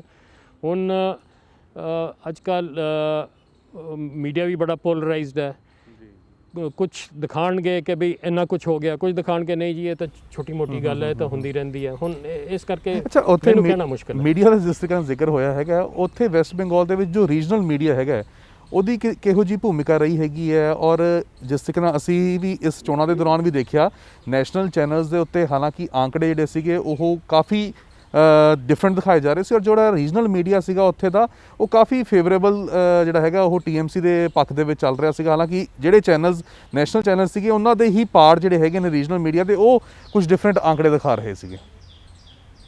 ਯਾਰ ਮੈਂ ਇਹ ਤਾਂ ਕਹਿ ਨਹੀਂ ਸਕਦਾ, ਬਟ ਇਨਫੈਕਟ ਮੇਰੇ ਜਿਹੜਾ ਇੰਪਰੈਸ਼ਨ ਰਿਹਾ ਕਿ ਜਦੋਂ CPM ਦਾ ਟਾਈਮ ਸੀਗਾ, ਲੈਫਟ ਫਰੰਟ ਦਾ, ਉਦੋਂ ਮੀਡੀਆ ਵਿੱਚ 2-3 ਇਹੋ ਜਿਹੀਆਂ ਬੰਗਾਲੀ ਮਤਲਬ ਕਿ ਨਿਊਜ਼ਪੇਪਰਸ ਵਗੈਰਾ ਸੀਗੇ ਜਿਹੜਾ ਕਿ ਦਿਨ ਰਾਤ ਮਤਲਬ ਕਿ ਗਵਰਨਮੈਂਟ ਦੇ ਵਿਰੁੱਧ ਹੀ ਚੱਲਦੇ ਸੀਗੇ। ਛੋਟੀ ਜੀ ਕੋਈ ਘਟਨਾ ਹੋ ਜਾਂਦੀ ਸੀਗੀ ਤੇ ਪੂਰਾ ਇੰਨਾ ਵੱਡਾ ਬਣਾ ਕੇ ਮੀਡੀਆ, ਉਸ ਤੋਂ ਬਾਅਦ ਮੀਡੀਆ ਚੈਨਲਸ ਆ ਗਏ, ਉਹ ਵੀ ਇਨਫੈਕਟ ਗਵਰਨਮੈਂਟ ਦੇ ਅਗੇਂਸਟ ਹੀ ਚੱਲਣ ਵਾਲੀਆਂ ਉੱਥੇ ਬਹੁਤ ਸਾਰੇ ਰਿਟਨ ਮਤਲਬ ਕਿ ਪ੍ਰਿੰਟ ਐਂਡ ਵੀਡੀਓ ਮੀਡੀਆਜ਼ ਵਗੈਰਾ ਹੈਗੇ। ਮੈਂ ਤਾਂ ਕਹਾਂਗਾ ਕਿ ਉਹ ਸਗੋਂ ਜਿਹੜੀ ਲੋਕਲ ਸਰਕਾਰ ਹੈ ਉਹਦੇ ਵਿਰੁੱਧ ਹੀ ਚੱਲਦੇ ਆ। ਇੰਨਾ ਉਹਨਾਂ ਦੇ ਤਾਂ ਫਰੀडम ਸੀਗੀ, ਫਰੀडम ਆਫ ਸਪੀਚ ਸੀਗੀ ਉੱਥੇ ਮੀਡੀਆ ਦੀ ਤੁਹਾਡੇ ਟਾਈਮ ਦੇ ਵਿੱਚ? ਇਨਫੈਕਟ ਉਹ ਮਤਲਬ ਕਿ ਐਂਟੀ ਗਵਰਨਮੈਂਟ ਸਗੋਂ ਜ਼ਿਆਦਾ ਹੁੰਦੇ ਆ। ਉਹ ਬੰਗਾਲ ਵਿੱਚ ਇੱਕ ਇਹ ਵੀ ਮਤਲਬ ਕਿ ਲੋਕਾਂ ਦਾ ਇੱਕ ਕੀ ਕਹਾਂਗੇ ਸੁਭਾਅ ਹੈਗਾ ਬਈ ਟੂ ਬੀ ਐਂਟੀ ਇਸਟੈਬਲਿਸ਼ਮੈਂਟ ਜਿਹਨੂੰ ਕਹਿੰਦੇ ਆ ਨਾ, ਅਤੇ ਉੱਥੇ ਬਈ ਇਹ ਉਹਨਾਂ ਦਾ ਇੱਕ ਨੈਗੇਟਿਵ ਤੁਸੀਂ ਕਹਿ ਲਓ, ਕੁਆਲਿਟੀ ਕਹਿ ਲਓ, ਅਤੇ ਉਹ ਹਮੇਸ਼ਾ ਇੱਕ ਮਤਲਬ ਕਿ ਇੱਕ ਸਟ੍ਰੈਟਾ ਹੈਗਾ ਸੁਸਾਇਟੀ ਦਾ, ਉਹ ਹਮੇਸ਼ਾ ਹੀ ਜਿਹੜੀ ਵੀ ਸਰਕਾਰ ਮਰਜ਼ੀ ਹੋਵੇ ਉਹਦੇ ਅਗੇਂਸਟ ਚੱਲਣਾ ਹੀ ਚੱਲਣਾ ਉਹਨਾਂ ਨੇ। ਮਤਲਬ ਕਿ ਉਹਨਾਂ ਦਾ ਥਿੰਕਿੰਗ ਹੀ ਇੰਝ ਹੈ, ਐਂਟੀ ਇਸਟੈਬਲਿਸ਼ਮੈਂਟ। ਔਰ ਸਰ ਜਿਸ ਤਰੀਕੇ ਦੇ ਨਾਲ ਇਸ ਵਾਰ ਇਲੈਕਸ਼ਨਸ ਦੇ ਵਿੱਚ PM ਮੋਦੀ ਨੇ ਇੰਨੀਆਂ ਰੈਲੀਆਂ ਕੀਤੀਆਂ, ਹਾਲਾਂਕਿ ਇਸ ਤੋਂ ਪਹਿਲਾਂ ਰਾਜੀਵ ਗਾਂਧੀ ਉਹਨਾਂ ਦੇ ਟਾਈਮ ਦੇ ਵਿੱਚ ਸ਼ਾਇਦ ਇਹ ਰੈਲੀਆਂ ਇੰਨੀਆਂ ਹੋਈਆਂ ਹੋਣਗੀਆਂ, ਕਿਉਂਕਿ ਮਨਮੋਹਨ ਸਿੰਘ ਉਹਨਾਂ ਨੇ ਤਾਂ ਇੰਨੀਆਂ ਰੈਲੀਆਂ ਕਦੀ ਨਹੀਂ ਕੀਤੀਆਂ ਕਿਸੇ ਥਾਂ ਦੇ ਉੱਤੇ। PM ਮੋਦੀ ਦੀ ਇੰਨੀਆਂ ਰੈਲੀਆਂ ਹੋਣੀਆਂ ਔਰ ਉੱਥੇ ਆ ਕੇ ਦੀਦੀਓ ਦੀਦੀ ਇਹੋ ਜਿਹੀ ਸ਼ਬਦਾਵਲੀ ਦਾ ਇਸਤੇਮਾਲ ਕਰਨਾ, ਲੱਗਦਾ ਹੈ ਕਿ ਇਸਨੇ ਵੀ ਕਿਤੇ ਨਾ ਕਿਤੇ ਅਸਰ ਪਾਇਆ ਹੋਏਗਾ। ਔਰ ਖਾਸ ਤੌਰ ਦੇ ਉੱਤੇ ਜੇਕਰ ਮੈਂ ਮਹਿਲਾਵਾਂ ਦੀ ਗੱਲ ਕਰਾਂ, ਔਰ ਵੈਸਟ ਬੰਗਾਲ ਦੇ ਵਿੱਚ ਕੀ ਉਹਨਾਂ ਦੀ ਥਿੰਕਿੰਗ ਹੈਗੀ ਹੈ towards Mamata Banerjee, and overall ਉਹਨਾਂ ਦਾ ਕੀ ਪਰਸਪੈਕਟਿਵ ਤੁਹਾਨੂੰ ਨਜ਼ਰ ਆਉਂਦਾ ਸੀਗਾ ਉੱਥੇ? ਦੇਖੋ, ਜਿੱਥੇ ਤੱਕ ਕਿ ਰੈਲੀਆਂ ਦਾ ਸਵਾਲ ਹੈ ਉੱਥੇ ਇਹ ਤਾਂ ਅਨਪ੍ਰੈਸੀਡੈਂਟਡ ਹੈ ਕਿ ਬਈ ਇੱਕ ਪ੍ਰਧਾਨ ਮੰਤਰੀ ਇੱਕ ਸਟੇਟ ਇਲੈਕਸ਼ਨ ਵਿੱਚ ਜਾ ਕੇ ਇੰਨੀ ਵਾਰੀ ਜਾ ਕੇ ਰੈਲੀਜ਼ ਐਡਰੈਸ ਕਰੇ। ਅੱਗੇ ਦੇਖਿਆ ਨਹੀਂ ਹੈ ਉਹਨੇ। ਨਵੇਂ ਕਿਸਮ ਦਾ ਇੱਕ ਹੁਣ ਨਾਰਮਲ ਅਗਰ ਹੈਗਾ ਤੇ ਅੱਗੇ ਇਹ ਵੀ ਇਹੋ ਜਿਹੀਆਂ ਚੀਜ਼ਾਂ ਦੇਖਣ ਨੂੰ ਆਉਣਗੀਆਂ। ਜਿੱਥੇ ਤੱਕ ਕਿ ਜਿਹੜੀਆਂ ਮਤਲਬ ਕਿ ਵਿਮਨ ਵੋਟਰਸ ਦਾ ਸਵਾਲ ਹੈ, ਉੱਥੇ ਜਿਹੜੀਆਂ ਬੰਗਾਲ ਦੀਆਂ ਮਤਲਬ ਕਿ ਜਨਾਨੀਆਂ ਉਹਨਾਂ ਦਾ ਇੱਕ ਥਿੰਕਿੰਗ ਇੱਕ ਹੋਰ ਤਰ੍ਹਾਂ ਹੈ। ਮਤਲਬ ਕਿ ਥੋੜ੍ਹੀ ਜਿਹੀ ਆਪਣੇ ਆਪ ਨੂੰ ਲਿਬਰਲ ਕਹਿ ਲਓ, ਆਪਣੇ ਆਪ ਨੂੰ ਸਮਝਦੀਆਂ, ਅਤੇ ਉਹਨਾਂ ਦਾ ਵੀ ਇੱਕ ਆਪਣਾ ਹੀ ਇੱਕ ਓਪੀਨੀਅਨ ਹੁੰਦਾ ਹੈ। ਹੁਣ ਜਿਵੇਂ ਇੱਥੇ ਪੰਜਾਬ ਵਿੱਚ ਅਗਰ ਤੁਸੀਂ ਕਹੋ ਕਿ ਵੀ ਅਗਰ ਜਿਹੜਾ ਘਰ ਦਾ ਬਜ਼ੁਰਗ ਹੈ ਉਹਨੇ ਕਿਹਾ ਵੀ ਆਪਾਂ ਤਾਂ ਇੱਥੇ ਜਾ ਕੇ ਵੋਟ ਪਾਣੀ ਤੇ ਸਾਰਾ ਪਰਿਵਾਰ ਹੀ ਜਾ ਕੇ ਉੱਥੇ ਪਾਏਗਾ।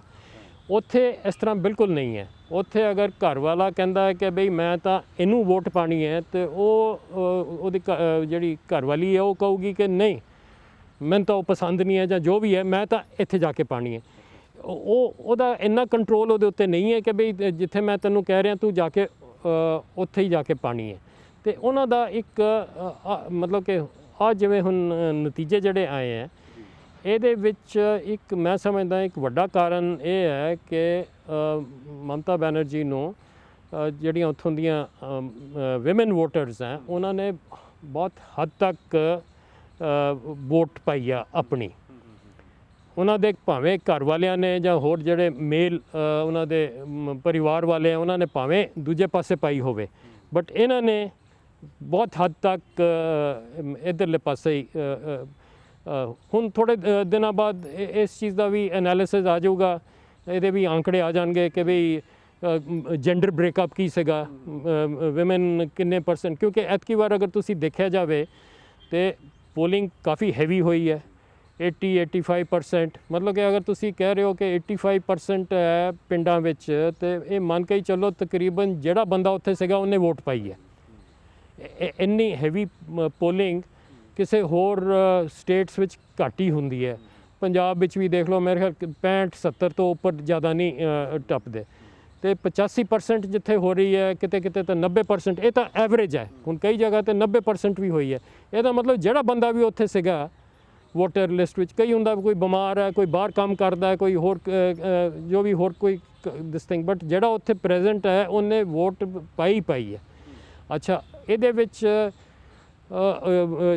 ਜਿੰਨੀ ਹੈਵੀ ਵੋਟਿੰਗ ਹੋਈ ਹੈ ਉਹਦੇ ਵਿੱਚ ਵੀ ਤਕਰੀਬਨ ਸਮਝ ਲਓ 45% ਮਤਲਬ ਕਿ ਜਿਹੜੇ ਸੀਗੇ ਫੀਮੇਲ ਵੋਟਰਸ ਉਹਨਾਂ ਦੀ ਵੋਟ ਹੈਗੀ ਹੈ, ਹੋਏਗਾ 55-45, ਕਿਤੇ ਕਿਤੇ ਮੇਰੇ ਖਿਆਲ 50 ਹੋਏਗਾ, ਕਿਤੇ ਕਿਤੇ ਸ਼ਾਇਦ ਲੇਡੀਜ਼ ਨੇ ਭਾਵੇਂ ਆਦਮੀਆਂ ਤੋਂ ਵੀ ਜ਼ਿਆਦਾ ਵੋਟ ਪਾਈ ਹੋਵੇ। ਅਤੇ ਇਹਦਾ ਮਤਲਬ ਕੀ ਹੈ? ਇੱਕ ਤਾਂ ਹੈਗਾ ਕਿ ਉਹ ਵੋਟ ਕਰਨਾ, ਅਗਰ ਉਹਨਾਂ ਦਾ ਮਨ ਵਿੱਚ ਹੈ ਕਿ ਅਸੀਂ ਵੋਟ ਕਰਨਾ ਤੇ ਉਹ ਵੋਟ ਕਰਨਗੇ ਹੀ ਜਾ ਕੇ, ਉਹਨਾਂ ਨੂੰ ਤੁਸੀਂ ਰੋਕ ਨਹੀਂ ਸਕਦੇ। ਔਰ ਦੂਜੀ ਗੱਲ ਇਹ ਹੈ ਕਿ ਵੀ ਉਹ ਜਿੱਥੇ ਉਹਨਾਂ ਦਾ ਮਨ ਬਣਦਾ ਉਹ ਆਪਣੇ ਮਨ ਦੇ ਹਿਸਾਬ ਨਾਲ ਉਹ ਉੱਥੇ ਵੋਟ ਦੇਣਗੀਆਂ। ਵੀ ਇਹ ਨਹੀਂ ਕਿ ਵੀ ਉਹਦੇ ਘਰ ਵਾਲੇ ਨੇ ਕਿਹਾ ਕਿ ਤੁਸੀਂ ਇੱਥੇ ਨਹੀਂ ਇੱਥੇ ਪਾਣੀ ਹੈ ਵੋਟ, ਉਹ ਉਸ ਤਰ੍ਹਾਂ ਨਹੀਂ ਹੈਗਾ। ਅੱਛਾ, ਇਹਦੇ ਪਿੱਛੇ ਇੱਕ ਕਾਰਨ ਇਹ ਵੀ ਹੈ ਕਿ ਪਿਛਲੇ ਕੁਝ ਸਾਲਾਂ ਤੋਂ ਮਮਤਾ ਬੈਨਰਜੀ ਦੀ ਸਰਕਾਰ ਨੇ ਇੱਕ ਲੇਡੀਜ਼ ਨੂੰ ਮਤਲਬ ਕਿ ਟਾਰਗੇਟ ਕਰਕੇ ਕਈ ਸਕੀਮਾਂ ਇਹੋ ਜਿਹੀਆਂ ਚਲਾਈਆਂ ਜਿਹੜੀਆਂ ਕਿ ਜਿਹਦੇ ਡਾਇਰੈਕਟ ਬੈਨੀਫਿਸ਼ਰੀਜ਼ ਮਤਲਬ ਕਿ ਉਹ ਮਹਿਲਾਵਾਂ ਜਿਹੜੀਆਂ ਸੀਗੀਆਂ ਉਹ ਹੀ ਸੀਗੀਆਂ, ਡਾਇਰੈਕਟਲੀ ਉਹਨਾਂ ਦੇ ਖਾਤਿਆਂ ਵਿੱਚ ਪੈਸੇ ਗਏ, ਸਾਈਕਲ ਉਹਨਾਂ ਨੂੰ ਮਿਲੇ ਜਾਂ ਹੋਰ ਵੀ ਜੋ ਵੀ ਕੁਛ ਮਤਲਬ ਕਿ ਫਾਈਨੈਂਸ਼ੀਅਲ ਜਾਂ ਦੂਜੇ ਬੈਨੀਫਿਟਸ ਵਗੈਰਾ ਸੀਗੇ ਉਹ ਡਾਇਰੈਕਟਲੀ ਉਹਨਾਂ ਨੂੰ ਹੀ ਗਏ। ਇਹ ਨਹੀਂ ਕਿ ਫੈਮਿਲੀ ਵਿੱਚ ਗਿਆ, ਕਿਉਂਕਿ ਕਈ ਵਾਰੀ ਇੰਝ ਹੁੰਦਾ ਕਿ ਫੈਮਿਲੀ ਦੇ ਅਕਾਊਂਟ ਵਿੱਚ ਮਤਲਬ ਕਿ ਜਿਹੜਾ ਆਦਮੀ ਹੈ ਉਹਨੂੰ ਪੈਸੇ ਮਿਲ ਗਏ, ਉਹਨੇ ਜਾ ਕੇ ਪੈਸਾ ਕਿਤੇ ਇੱਧਰ ਉੱਧਰ ਖਰਚ ਕਰ ਦਿੱਤੇ, ਜਿਵੇਂ ਹੁੰਦਾ ਕਈ ਵਾਰੀ। ਅਤੇ ਇਹਨਾਂ ਨੇ ਸੋਚਿਆ ਵੀ ਇਹ ਮਮਤਾ ਹੀ ਹੈ ਸਾਨੂੰ ਜਿਹੜੀ ਮਤਲਬ ਕਿ ਉਹਨੇ ਇੰਨੀ ਸਾਡੀ ਮਦਦ ਕੀਤੀ ਹੈ ਤੇ ਹੁਣ ਸਾਡੀ ਵਾਰੀ ਵੀ ਇਹਨੂੰ ਮਦਦ ਕਰਨ। ਤਾਂ ਜਿੰਨੀ ਮਜ਼ਬੂਤ ਮਮਤਾ ਬੈਨਰਜੀ ਹੈਗੇ ਨੇ ਉਨੀ ਉਹ ਮਜ਼ਬੂਤੀ ਮਹਿਲਾਵਾਂ ਦੇ ਵਿੱਚ ਵੀ ਲੈ ਕੇ ਆਉਣ ਦੀ ਕੋਸ਼ਿਸ਼ ਕਰਦੇ ਨੇ ਵੈਸਟ ਬੰਗਾਲ ਦੇ ਵਿੱਚ। ਜਿਹੜੀਆਂ ਉੱਥੋਂ ਦੀਆਂ ਵਿਮਨ ਹੈਗੀਆਂ ਉਹ ਹੈ ਬਹੁਤ ਮਜ਼ਬੂਤ ਹੈ। ਉਹ ਕਈ ਵਾਰੀ ਤਾਂ ਦੇਖਿਆ ਜਾਂਦਾ ਕਿ ਆਦਮੀਆਂ ਨਾਲੋਂ ਵੀ ਜ਼ਿਆਦਾ ਤਕੜੀਆਂ ਅਤੇ ਮਜ਼ਬੂਤ ਹੈ। ਹੁਣ ਪਿੰਡਾਂ ਵਿੱਚ ਤੁਸੀਂ ਦੇਖੋ ਜਿਹੜਾ ਸਾਰਾ ਘਰ ਦਾ ਕੰਮ ਸਾਰਾ ਕੁਛ ਚਲਾਉਣਾ ਉਹ ਔਰਤਾਂ ਹੀ ਕਰਦੀਆਂ ਬੰਗਾਲ ਵਿੱਚ ਵੀ। ਹੁਣ ਜਿਹੜੇ ਆਦਮੀ ਹੈ ਉਹ ਤਾਂ ਫਿਰ ਵੀ ਇੱਧਰ ਉੱਧਰ ਕਦੋਂ ਪਿੰਡਾਂ ਵਿੱਚ ਉਹ ਲੱਗਦੇ ਆ, ਇਹਨਾਂ ਦੇ ਹਾਟ ਜਿਹਨੂੰ ਕਹਿੰਦੇ ਆ, ਮਾਰਕੀਟ ਪਲੇਸ ਹੁੰਦੀ ਹੈ ਹਫਤੇ 'ਚ ਇੱਕ ਵਾਰੀ। ਆਦਮੀ ਜਾਊਗਾ ਉੱਥੇ ਜਾ ਕੇ ਬੈਠ ਕੇ ਬੀੜੀ ਪੀਊਗਾ, ਗਾਣੇ ਗੁਣੇ ਗਾ ਕੇ ਕੀਰਤਨ ਕੁਰਤਨ ਜੋ ਵੀ ਕੀਤਾ ਵਾਪਸ ਆ ਜਾਊਗਾ। ਬਟ ਜਿਹੜਾ ਘਰ ਦਾ ਕੰਮ ਹੈ ਸਾਰਾ ਉਹ ਉੱਥੋਂ ਦੀਆਂ ਜਨਾਨੀਆਂ ਹੀ ਕਰਦੀਆਂ ਅਤੇ ਚਲਾਉਂਦੀਆਂ ਪੂਰਾ। ਮਤਲਬ ਕਿ ਫੈਮਿਲੀ ਨੂੰ ਅਗਰ ਚਲਾ ਰਹੀ ਹੈ ਤਾਂ ਉਹ ਉੱਥੋਂ ਦੀਆਂ ਲੇਡੀਜ਼ ਹੀ ਹੈ ਜਿਹੜੀਆਂ ਚਲਾਉਂਦੀਆਂ। ਇੱਕ ਵੂਮਨ ਓਰੀਐਂਟਡ ਆਪਾਂ ਕਹਿ ਸਕਦੇ ਹਾਂ ਸੂਬਾ ਹੈਗਾ ਜਿੱਥੇ ਘਰ ਵੀ ਮਹਿਲਾਵਾਂ ਚਲਾ ਰਹੀਆਂ ਨਾਲ ਇੱਕ ਪੂਰਾ ਸੂਬਾ ਵੀ ਇੱਕ ਮਹਿਲਾ ਚਲਾ ਰਹੀ। ਹਾਂਜੀ, ਨਾਲ ਤੁਸੀਂ ਇੱਕ ਹੋਰ ਦੇਖੋਗੇ ਸਾਈਕੋਲੋਜੀਕਲੀ ਉੱਥੇ ਮਤਲਬ ਕਿ ਜਿਹੜੇ ਜਿਵੇਂ ਉੱਥੋਂ ਦੀਆਂ ਜਿਹੜੀਆਂ ਰਿਲੀਜੀਅਸ ਸਿੰਬਲਸ ਹੈਗੇ, ਜਿਵੇਂ ਮਾਂ ਕਾਲੀ, ਮਾਂ ਦੁਰਗਾ, ਮਾਂ ਸਰਸਵਤੀ, ਜਿਹੜੀਆਂ ਵੀ ਹੈਗੀਆਂ ਉਹ ਸਾਰੀਆਂ ਹੀ ਫੀਮੇਲ ਫਾਰਮ ਵਿੱਚ ਹੈਗੀਆਂ। ਮਤਲਬ ਕਿ ਮੇਲ ਫਾਰਮ ਨੂੰ ਨਹੀਂ ਉੱਥੇ ਪੂਜਿਆ ਜਾਂਦਾ, ਉੱਥੇ ਆਦਮੀ ਵੀ ਤੇ ਜਨਾਨੀਆਂ ਵੀ ਸਾਰੀਆਂ ਫੀਮੇਲ ਗੋਡਿਸਸ ਜਿਹਨੂੰ ਕਹਿੰਦੇ ਆ, ਉਹਨਾਂ ਨੂੰ ਪੂਜਦੇ ਹੈਗੇ। ਅਤੇ ਸਾਈਕੋਲੋਜੀਕਲੀ ਜਿਹੜੀ ਇੱਕ ਫੀਮੇਲ ਸ਼ਕਤੀ ਹੈ ਜਿਹਨੂੰ ਉਹ ਮਤਲਬ ਕਿ ਉਹ ਸਮਝਦੇ ਆ ਕਿ ਵੀ ਅਸੀਂ ਜ਼ਿਆਦਾ ਪਾਵਰਫੁਲ ਹੈਗੇ ਹਾਂ। ਸਰ ਇੱਕ ਸਵਾਲ ਮੇਰਾ ਇਹ ਵੀ ਹੈਗਾ ਜ਼ਿਹਨ ਦੇ ਵਿੱਚ ਕਿ ਜਿਵੇਂ ਕਿਸਾਨੀ ਅੰਦੋਲਨ ਇਸ ਤਰੀਕੇ ਨਾਲ ਹੁਣ ਚੱਲ ਰਿਹਾ ਹੈਗਾ, 6 ਮਹੀਨੇ ਤੋਂ ਉੱਪਰ ਦਾ ਸਮਾਂ ਹੋ ਗਿਆ, ਔਰ ਕਿਸਾਨ ਵੈਸਟ ਬੰਗਾਲ ਦੇ ਵਿੱਚ ਖਾਸ ਤੌਰ ਦੇ ਉੱਤੇ ਗਏ ਸੀਗੇ ਪ੍ਰਚਾਰ ਕਰਨ ਵਾਸਤੇ ਕਿ ਭਾਜਪਾ ਨੂੰ ਵੋਟ ਨਾ ਪਾਇਓ। ਕੈਂਪੇਨ ਉੱਥੇ ਚੱਲੀ ਸੀ, ਨੋ ਵੋਟ ਟੂ ਬੀਜੇਪੀ। ਤਾਂ ਕਿਸਾਨੀ ਅੰਦੋਲਨ ਦਾ ਤੁਹਾਨੂੰ ਲੱਗਦਾ ਕਿ ਉੱਥੇ ਅਸਰ ਜਿਹੜਾ ਹੈਗਾ ਪਿਆ ਹੋਵੇਗਾ? ਕਿਸਾਨਾਂ ਦੇ ਉੱਥੇ ਦੇ ਹਾਲਾਤ ਕਿਹੋ ਜਿਹੇ ਸੀਗੇ, ਔਰ ਜਿਹੜੇ ਇਹ ਕਿਸਾਨ ਗਏ ਹੈਗੇ ਨੇ ਕਿ ਉਹ ਉਸ ਚੀਜ਼ ਨੂੰ ਪ੍ਰਭਾਵਿਤ ਕਰ ਪਾਏ? ਕਿਉਂਕਿ ਕਹਿੰਦੇ ਕਿਸਾਨੀ ਅੰਦੋਲਨ ਨੇ ਜਿਹੜੇ ਕਿਸਾਨਾਂ ਦੇ ਅੰਦਰ ਇਹ ਜਾਤ ਪਾਤ ਦੇ ਵੀ ਫਰਕ ਸੀਗੇ ਉਸ ਨੂੰ ਦੂਰ ਕਰ ਦਿੱਤਾ। ਸਾਰਾ ਕਿਸਾਨ ਇੱਕ ਬੈਨਰ ਦੇ ਥੱਲੇ ਜਿਹੜਾ ਹੈਗਾ ਇਕੱਠੇ ਹੋ ਕੇ ਇਹ ਲੜਾਈ ਲੜ ਰਿਹਾ, ਜਿਹੜਾ ਪਹਿਲਾਂ ਕਿਸਾਨ ਧਰਮਾਂ ਦੇ ਆਧਾਰ ਦੇ ਉੱਤੇ ਵੰਡਿਆ ਹੋਇਆ ਨਜ਼ਰ ਆ ਰਿਹਾ ਸੀਗਾ। ਮੈਨੂੰ ਕਹਿਣਾ ਮੁਸ਼ਕਿਲ ਹੈ ਵੀ ਕਿੰਨਾ ਕੁ ਇਹਨਾਂ ਦਾ ਜਾ ਕੇ ਵੋਟਿੰਗ ਦੇ ਉੱਤੇ ਇਨਫਲੂਐਂਸ ਹੋਇਆ ਹੋਣਾ, ਬਟ ਇਹ ਜ਼ਰੂਰ ਹੈ ਕਿ ਵੀ ਉੱਥੇ ਜਾ ਕੇ ਇੱਕ ਜਿਹੜੀ ਦੇਖਣ ਨੂੰ ਆਈ ਇੱਕ ਇਹਨਾਂ ਦੀ ਯੂਨਿਟੀ, ਉਹਦੇ ਨਾਲ ਕੁਛ ਨਾ ਕੁਛ ਫਰਕ ਤਾਂ ਪਿਆ ਹੋਣਾ। ਬਟ ਜਿਹੜੇ ਉੱਥੋਂ ਦੇ ਕਿਸਾਨ ਹੈ ਅਤੇ ਸਾਡੇ ਪੰਜਾਬ ਦੇ ਮਤਲਬ ਕਿ ਬਹੁਤ ਫਰਕ ਹੈ। ਉਹਨਾਂ ਦੀਆਂ ਇੱਕ ਤਾਂ ਲੈਂਡ ਹੋਲਡਿੰਗਸ ਬੜੀਆਂ ਛੋਟੀਆਂ, ਉਹਨਾਂ ਦੀ ਜਿਹੜੀ ਐਗਰੀਕਲਚਰ ਦਾ ਸਿਸਟਮ ਹੈ ਉਹ ਹੋਰ ਤਰ੍ਹਾਂ ਹੈ। ਉੱਥੇ MSP ਵਗੈਰਾ ਬੋਲ ਕੇ ਕੋਈ ਚੀਜ਼ ਹੀ ਨਹੀਂ ਹੈਗੀ। ਅਤੇ ਜਿਹੜੇ ਮੁੱਦਿਆਂ ਦੇ ਉੱਤੇ ਇੱਥੇ ਹੁਣ ਜਿਹੜੇ ਸਾਡੇ ਫਾਰਮਰਸ ਲੜਨ ਲੱਗੇ ਹੋਏ ਹੈ, ਉਹੋ ਜਿਹੇ ਮੁੱਦੇ ਉੱਥੇ ਮਤਲਬ ਕਿ ਦਿਖਦੇ ਹੀ ਨਹੀਂ। ਅੱਗੇ ਤਾਂ ਹੁਣ ਤਾਂ ਫਿਰ ਵੀ ਥੋੜ੍ਹਾ ਬਹੁਤ ਦਿਖਦਾ, ਅੱਗੇ ਤਾਂ ਇੱਕ ਪਿੰਡ ਵਿੱਚ ਕੋਈ ਹੋਣਗੇ 2-4 ਟਰੈਕਟਰ ਹੋਣਗੇ, ਅਤੇ ਸਾਡੇ ਤਾਂ ਹਰ ਇੱਕ ਘਰ ਵਿੱਚ ਇੱਕ ਟਰੈਕਟਰ ਹੈਗਾ। ਅਤੇ ਉਹ ਉੱਥੇ ਸਿਸਟਮ ਕਾਫੀ ਫਰਕ ਹੈ ਐਗਰੀਕਲਚਰ ਦਾ। ਅਤੇ ਜ਼ਿਆਦਾਤਰ ਜਿਹੜੇ ਉੱਥੋਂ ਦੇ ਮਤਲਬ ਕਿ ਫਾਰਮਰਸ ਹੈ ਉਹ ਕਾਫੀ ਮਤਲਬ ਗਰੀਬ ਤਬਕੇ ਦੇ। ਬਟ ਨੈਚੁਰਲੀ ਬਾਹਰੋਂ ਕੋਈ ਬੰਦੇ ਆਏ, ਉਹਨਾਂ ਨੇ ਵੀ ਦਿੱਤਾ, ਉਹਨਾਂ ਨੂੰ ਸ਼ੈ ਵਗੈਰਾ ਦਿੱਤੀ, ਤਾਂ ਥੋੜ੍ਹਾ ਬਹੁਤ ਜ਼ਰੂਰ ਹੋਇਆ ਹੋਣਾ, ਬਟ ਕਿੰਨਾ ਕੁ ਇਨਫਲੂਐਂਸ ਹੋਇਆ ਉਹ ਕਹਿਣਾ ਮੁਸ਼ਕਿਲ। ਅੱਛਾ, ਇੱਕ ਸੋਸ਼ਲ ਮੀਡੀਆ ਦੇ ਉੱਤੇ ਤੁਸੀਂ ਵੀਡੀਓ ਦੇਖੀ ਹੋਊਗੀ ਮਮਤਾ ਬੈਨਰਜੀ ਦੀ ਗੁਰਦੁਆਰਾ ਸਾਹਿਬ ਦੇ ਵਿੱਚ ਜਾ ਕੇ ਮੱਥਾ ਟੇਕ ਰਹੇ ਨੇ। ਬਹੁਤ ਸਾਰੇ ਸੋਸ਼ਲ ਮੀਡੀਆ ਦੇ ਉੱਤੇ ਇਹ ਵੀ ਪ੍ਰਚਾਰ ਕੀਤਾ ਜਾ ਰਿਹਾ ਕਿ ਇਹ ਇਲੈਕਸ਼ਨਾਂ ਜਿੱਤਣ ਤੋਂ ਬਾਅਦ ਮਮਤਾ ਬੈਨਰਜੀ ਉੱਥੇ ਗੁਰਦੁਆਰਾ ਕਲਕੱਤੇ ਦੇ ਵਿੱਚ ਗਏ ਸੀ। ਹਾਲਾਂਕਿ ਉਹ ਵੀਡੀਓ 2019 ਦੀ ਸੀਗੀ। ਪੰਜਾਬੀ ਬਹੁਤ ਸੈਲੀਬ੍ਰੇਟ ਕਰ ਰਹੇ ਨੇ ਸਰ, ਕੀ ਕਹਿੰਦੇ ਆ ਮਮਤਾ ਬੈਨਰਜੀ ਦੀ ਜਿੱਤ ਨੂੰ। ਕਨੈਕਸ਼ਨ ਕਿਵੇਂ ਵੇਖਦੇ ਹੋ ਪੰਜਾਬੀਆਂ ਔਰ ਵੈਸਟ ਬੰਗਾਲ ਦਾ, ਜਿਹੜਾ ਕਿ ਇਸ ਵੇਲੇ ਇਲੈਕਸ਼ਨਸ ਤੋਂ ਬਾਅਦ ਇਹ ਨਜ਼ਰ ਆ ਰਿਹਾ? ਹਾਲਾਂਕਿ ਇਹ ਵੀ ਗੱਲ ਮੰਨੀ ਜਾਂਦੀ ਹੈ ਕਿ ਪੰਜਾਬੀਆਂ ਅਤੇ ਵੈਸਟ ਬੰਗਾਲ ਵਾਲੇ ਲੋਕਾਂ ਦੇ ਸੁਭਾਅ ਦੇ ਵਿੱਚ ਕੋਈ ਬਹੁਤਾ ਅੰਤਰ ਤਾਂ ਨਹੀਂ ਹੈਗਾ, ਬਹੁਤ ਇਨਕਲਾਬੀ ਹੈਗੇ ਨੇ, ਦੋਵੇਂ ਹੀ ਇਨਕਲਾਬੀ ਰਹੇ ਹੈਗੇ ਨੇ ਸੂਬੇ। ਤਾਂ ਇਸ ਜਿਹੜੀ ਸੈਲੀਬ੍ਰੇਸ਼ਨ ਹੈਗੀ ਹੈ ਪੰਜਾਬੀਆਂ ਦੀ, ਇਸ ਨੂੰ ਤੁਸੀਂ ਕਿਵੇਂ ਵੇਖਦੇ ਹੈਗੇ ਹੋ? ਇਹ ਤਾਂ ਮੈਨੂੰ ਲੱਗਦਾ ਹੈ ਬਈ ਜਿਹੜੀ ਇਹ ਫਾਰਮਰਸ ਐਜੀਟੇਸ਼ਨ ਹੈ, ਇਸ ਕਰਕੇ ਹੀ ਇੱਕ ਮਤਲਬ ਕਿ ਕਨੈਕਸ਼ਨ ਬਣਿਆ। ਇੱਥੋਂ ਦੇ ਕਈ ਜੱਥੇ ਉੱਥੇ ਗਏ, ਕਈ ਰੈਲੀਜ਼ ਵਿੱਚ ਇਹਨਾਂ ਨੇ ਆਪਣਾ ਪ੍ਰਚਾਰ ਕੀਤਾ, ਮੰਚ ਦੇ ਉੱਤੇ ਖੜ੍ਹੇ ਹੋ ਕੇ ਆਪਣੇ ਭਾਸ਼ਣ ਵਗੈਰਾ ਵੀ ਇਹਨਾਂ ਨੇ ਦਿੱਤੇ, ਅਤੇ ਉਹਦੇ ਨਾਲ ਇੱਕ ਕਨੈਕਸ਼ਨ ਬਣਾਉਣ ਦੀ ਕੋਸ਼ਿਸ਼ ਕੀਤੀ। ਹੁਣ ਇਸ ਕਰਕੇ ਮੈਨੂੰ ਲੱਗਦਾ ਇੱਥੇ ਪੰਜਾਬ ਵਿੱਚ ਇਸ ਮਤਲਬ ਕਿ ਮਮਤਾ ਬੈਨਰਜੀ ਦੀ ਜਿਹੜੀ ਜਿੱਤ ਹੈ ਉਹਨੂੰ ਮਤਲਬ ਕਿ ਸੈਲੀਬ੍ਰੇਟ ਕੀਤਾ ਜਾ ਰਿਹਾ, ਕਿਉਂਕਿ ਉਹਨਾਂ ਨੇ ਸੋਚਿਆ ਸੀਗਾ ਕਿ ਅਗਰ ਇੱਥੇ ਭਾਜਪਾ ਅਗਰ ਜਿੱਤ ਜਾਂਦੀ ਬੰਗਾਲ ਵਿੱਚ, ਅਤੇ ਫਿਰ ਅਗਲੀ ਸਾਡੀ ਵਾਰੀ ਸੀਗੀ ਬਈ ਸਾਨੂੰ ਸਰਕਾਰ ਨੇ ਕੁਚਲ ਦੇਣਾ ਸੀਗਾ। ਇਸ ਕਰਕੇ ਉਹ ਮਤਲਬ ਕਿ ਖੁਸ਼ ਹੈ ਕਿ ਬਈ ਹੁਣ ਐਡੀ ਛੇਤੀ ਅਗਰ ਸਰਕਾਰ ਸਾਡੇ ਉੱਤੇ, ਸੈਂਟਰਲ ਸਰਕਾਰ ਸਾਡੇ ਉੱਤੇ ਕੁਛ ਕਰਨ ਦਾ ਉਹਨਾਂ ਦਾ ਇਰਾਦਾ ਹੈਗਾ, ਅਤੇ ਐਡੀ ਛੇਤੀ ਨਹੀਂ ਕਰ ਸਕਣਗੇ। ਇਹੀ ਮੈਨੂੰ ਲੱਗਦਾ ਕਿ ਜਿਸ ਤਰੀਕੇ ਨਾਲ ਇਸ ਖੇਤਰੀ ਪਾਰਟੀ ਨੇ ਇੱਕ ਵੱਡੀ ਟੱਕਰ ਬੀਜੇਪੀ ਨੂੰ ਦਿੱਤੀ ਹੈਗੀ ਹੈ, ਹੋਰ ਵੀ ਜਿਹੜੀਆਂ ਹੁਣ ਪਾਰਟੀਆਂ ਹੈਗੀਆਂ ਨੇ ਉਹਨਾਂ ਦੇ ਵਿੱਚ ਵੀ ਇੱਕ ਆਪਣੇ ਆਪ ਦੇ ਵਿੱਚ ਇਹ ਗੱਲ ਹੋਊਗੀ ਕਿ ਅਸੀਂ ਵੀ ਕੁਛ ਜਿਹੜਾ ਹੈਗਾ ਉਹ ਵੱਖਰਾ ਕਰਕੇ ਦਿਖਾਈਏ, ਔਰ ਅਸੀਂ ਵੀ ਲੋਕਾਂ ਦੀ ਡਿਵੈਲਪਮੈਂਟ ਵਾਸਤੇ ਉੱਭਰ ਕੇ ਸਾਹਮਣੇ ਆਈਏ। ਇਹ ਹੁਣ ਬਾਕੀ ਇੱਥੋਂ ਕੀ ਸਬਕ ਲੈਂਦੇ ਹੈ, ਉਸ ਸਬਕ ਨੂੰ ਕਿਵੇਂ ਉਹਦਾ ਇਸਤੇਮਾਲ ਕਰਦੇ ਹੈ, ਕਿਵੇਂ ਆਪਣਾ ਨਿੱਜੀ ਫਾਇਦਾ ਉਠਾਉਂਦੇ ਹੈ ਇੱਥੋਂ ਦੇ। ਅਗਰ ਤਾਂ ਠੀਕ ਸਬਕ ਲੈਣਗੇ ਤੇ ਉਹਨਾਂ ਦਾ ਫਾਇਦਾ ਹੋ ਸਕਦਾ। ਮਤਲਬ ਕਿ ਸਭ ਤੋਂ ਵੱਡਾ ਸਬਕ ਤਾਂ ਇਹੀ ਹੈ ਕਿ ਵੀ ਇੱਕ ਜਿਹੜੀ ਖੇਤਰੀ ਪਾਰਟੀ ਹੈ ਉਹ ਵੀ ਬੀਜੇਪੀ ਵਰਗੀ ਪਾਰਟੀ ਨੂੰ ਵੀ ਮਤਲਬ ਕਿ ਟੱਕਰ ਦੇ ਸਕਦੀ ਹੈ, ਬਟ ਉਹਦੇ ਵਾਸਤੇ ਬਹੁਤ ਮਿਹਨਤ ਕਰਨੀ ਪਏਗੀ। ਤੁਹਾਨੂੰ ਪਹਿਲੇ ਅਗਰ ਕੁਝ ਤੁਸੀਂ ਕੰਮ ਕੀਤਾ, ਲੋਕਾਂ ਦੇ ਦਿਲ ਵਿੱਚ ਤੁਹਾਡੀ ਕੋਈ ਜਗ੍ਹਾ ਹੈਗੀ ਹੈ, ਤੇ ਤਾਂ ਤੁਸੀਂ ਇਸ ਤਰ੍ਹਾਂ ਮਤਲਬ ਕਿ ਕਰ ਸਕੋਗੇ।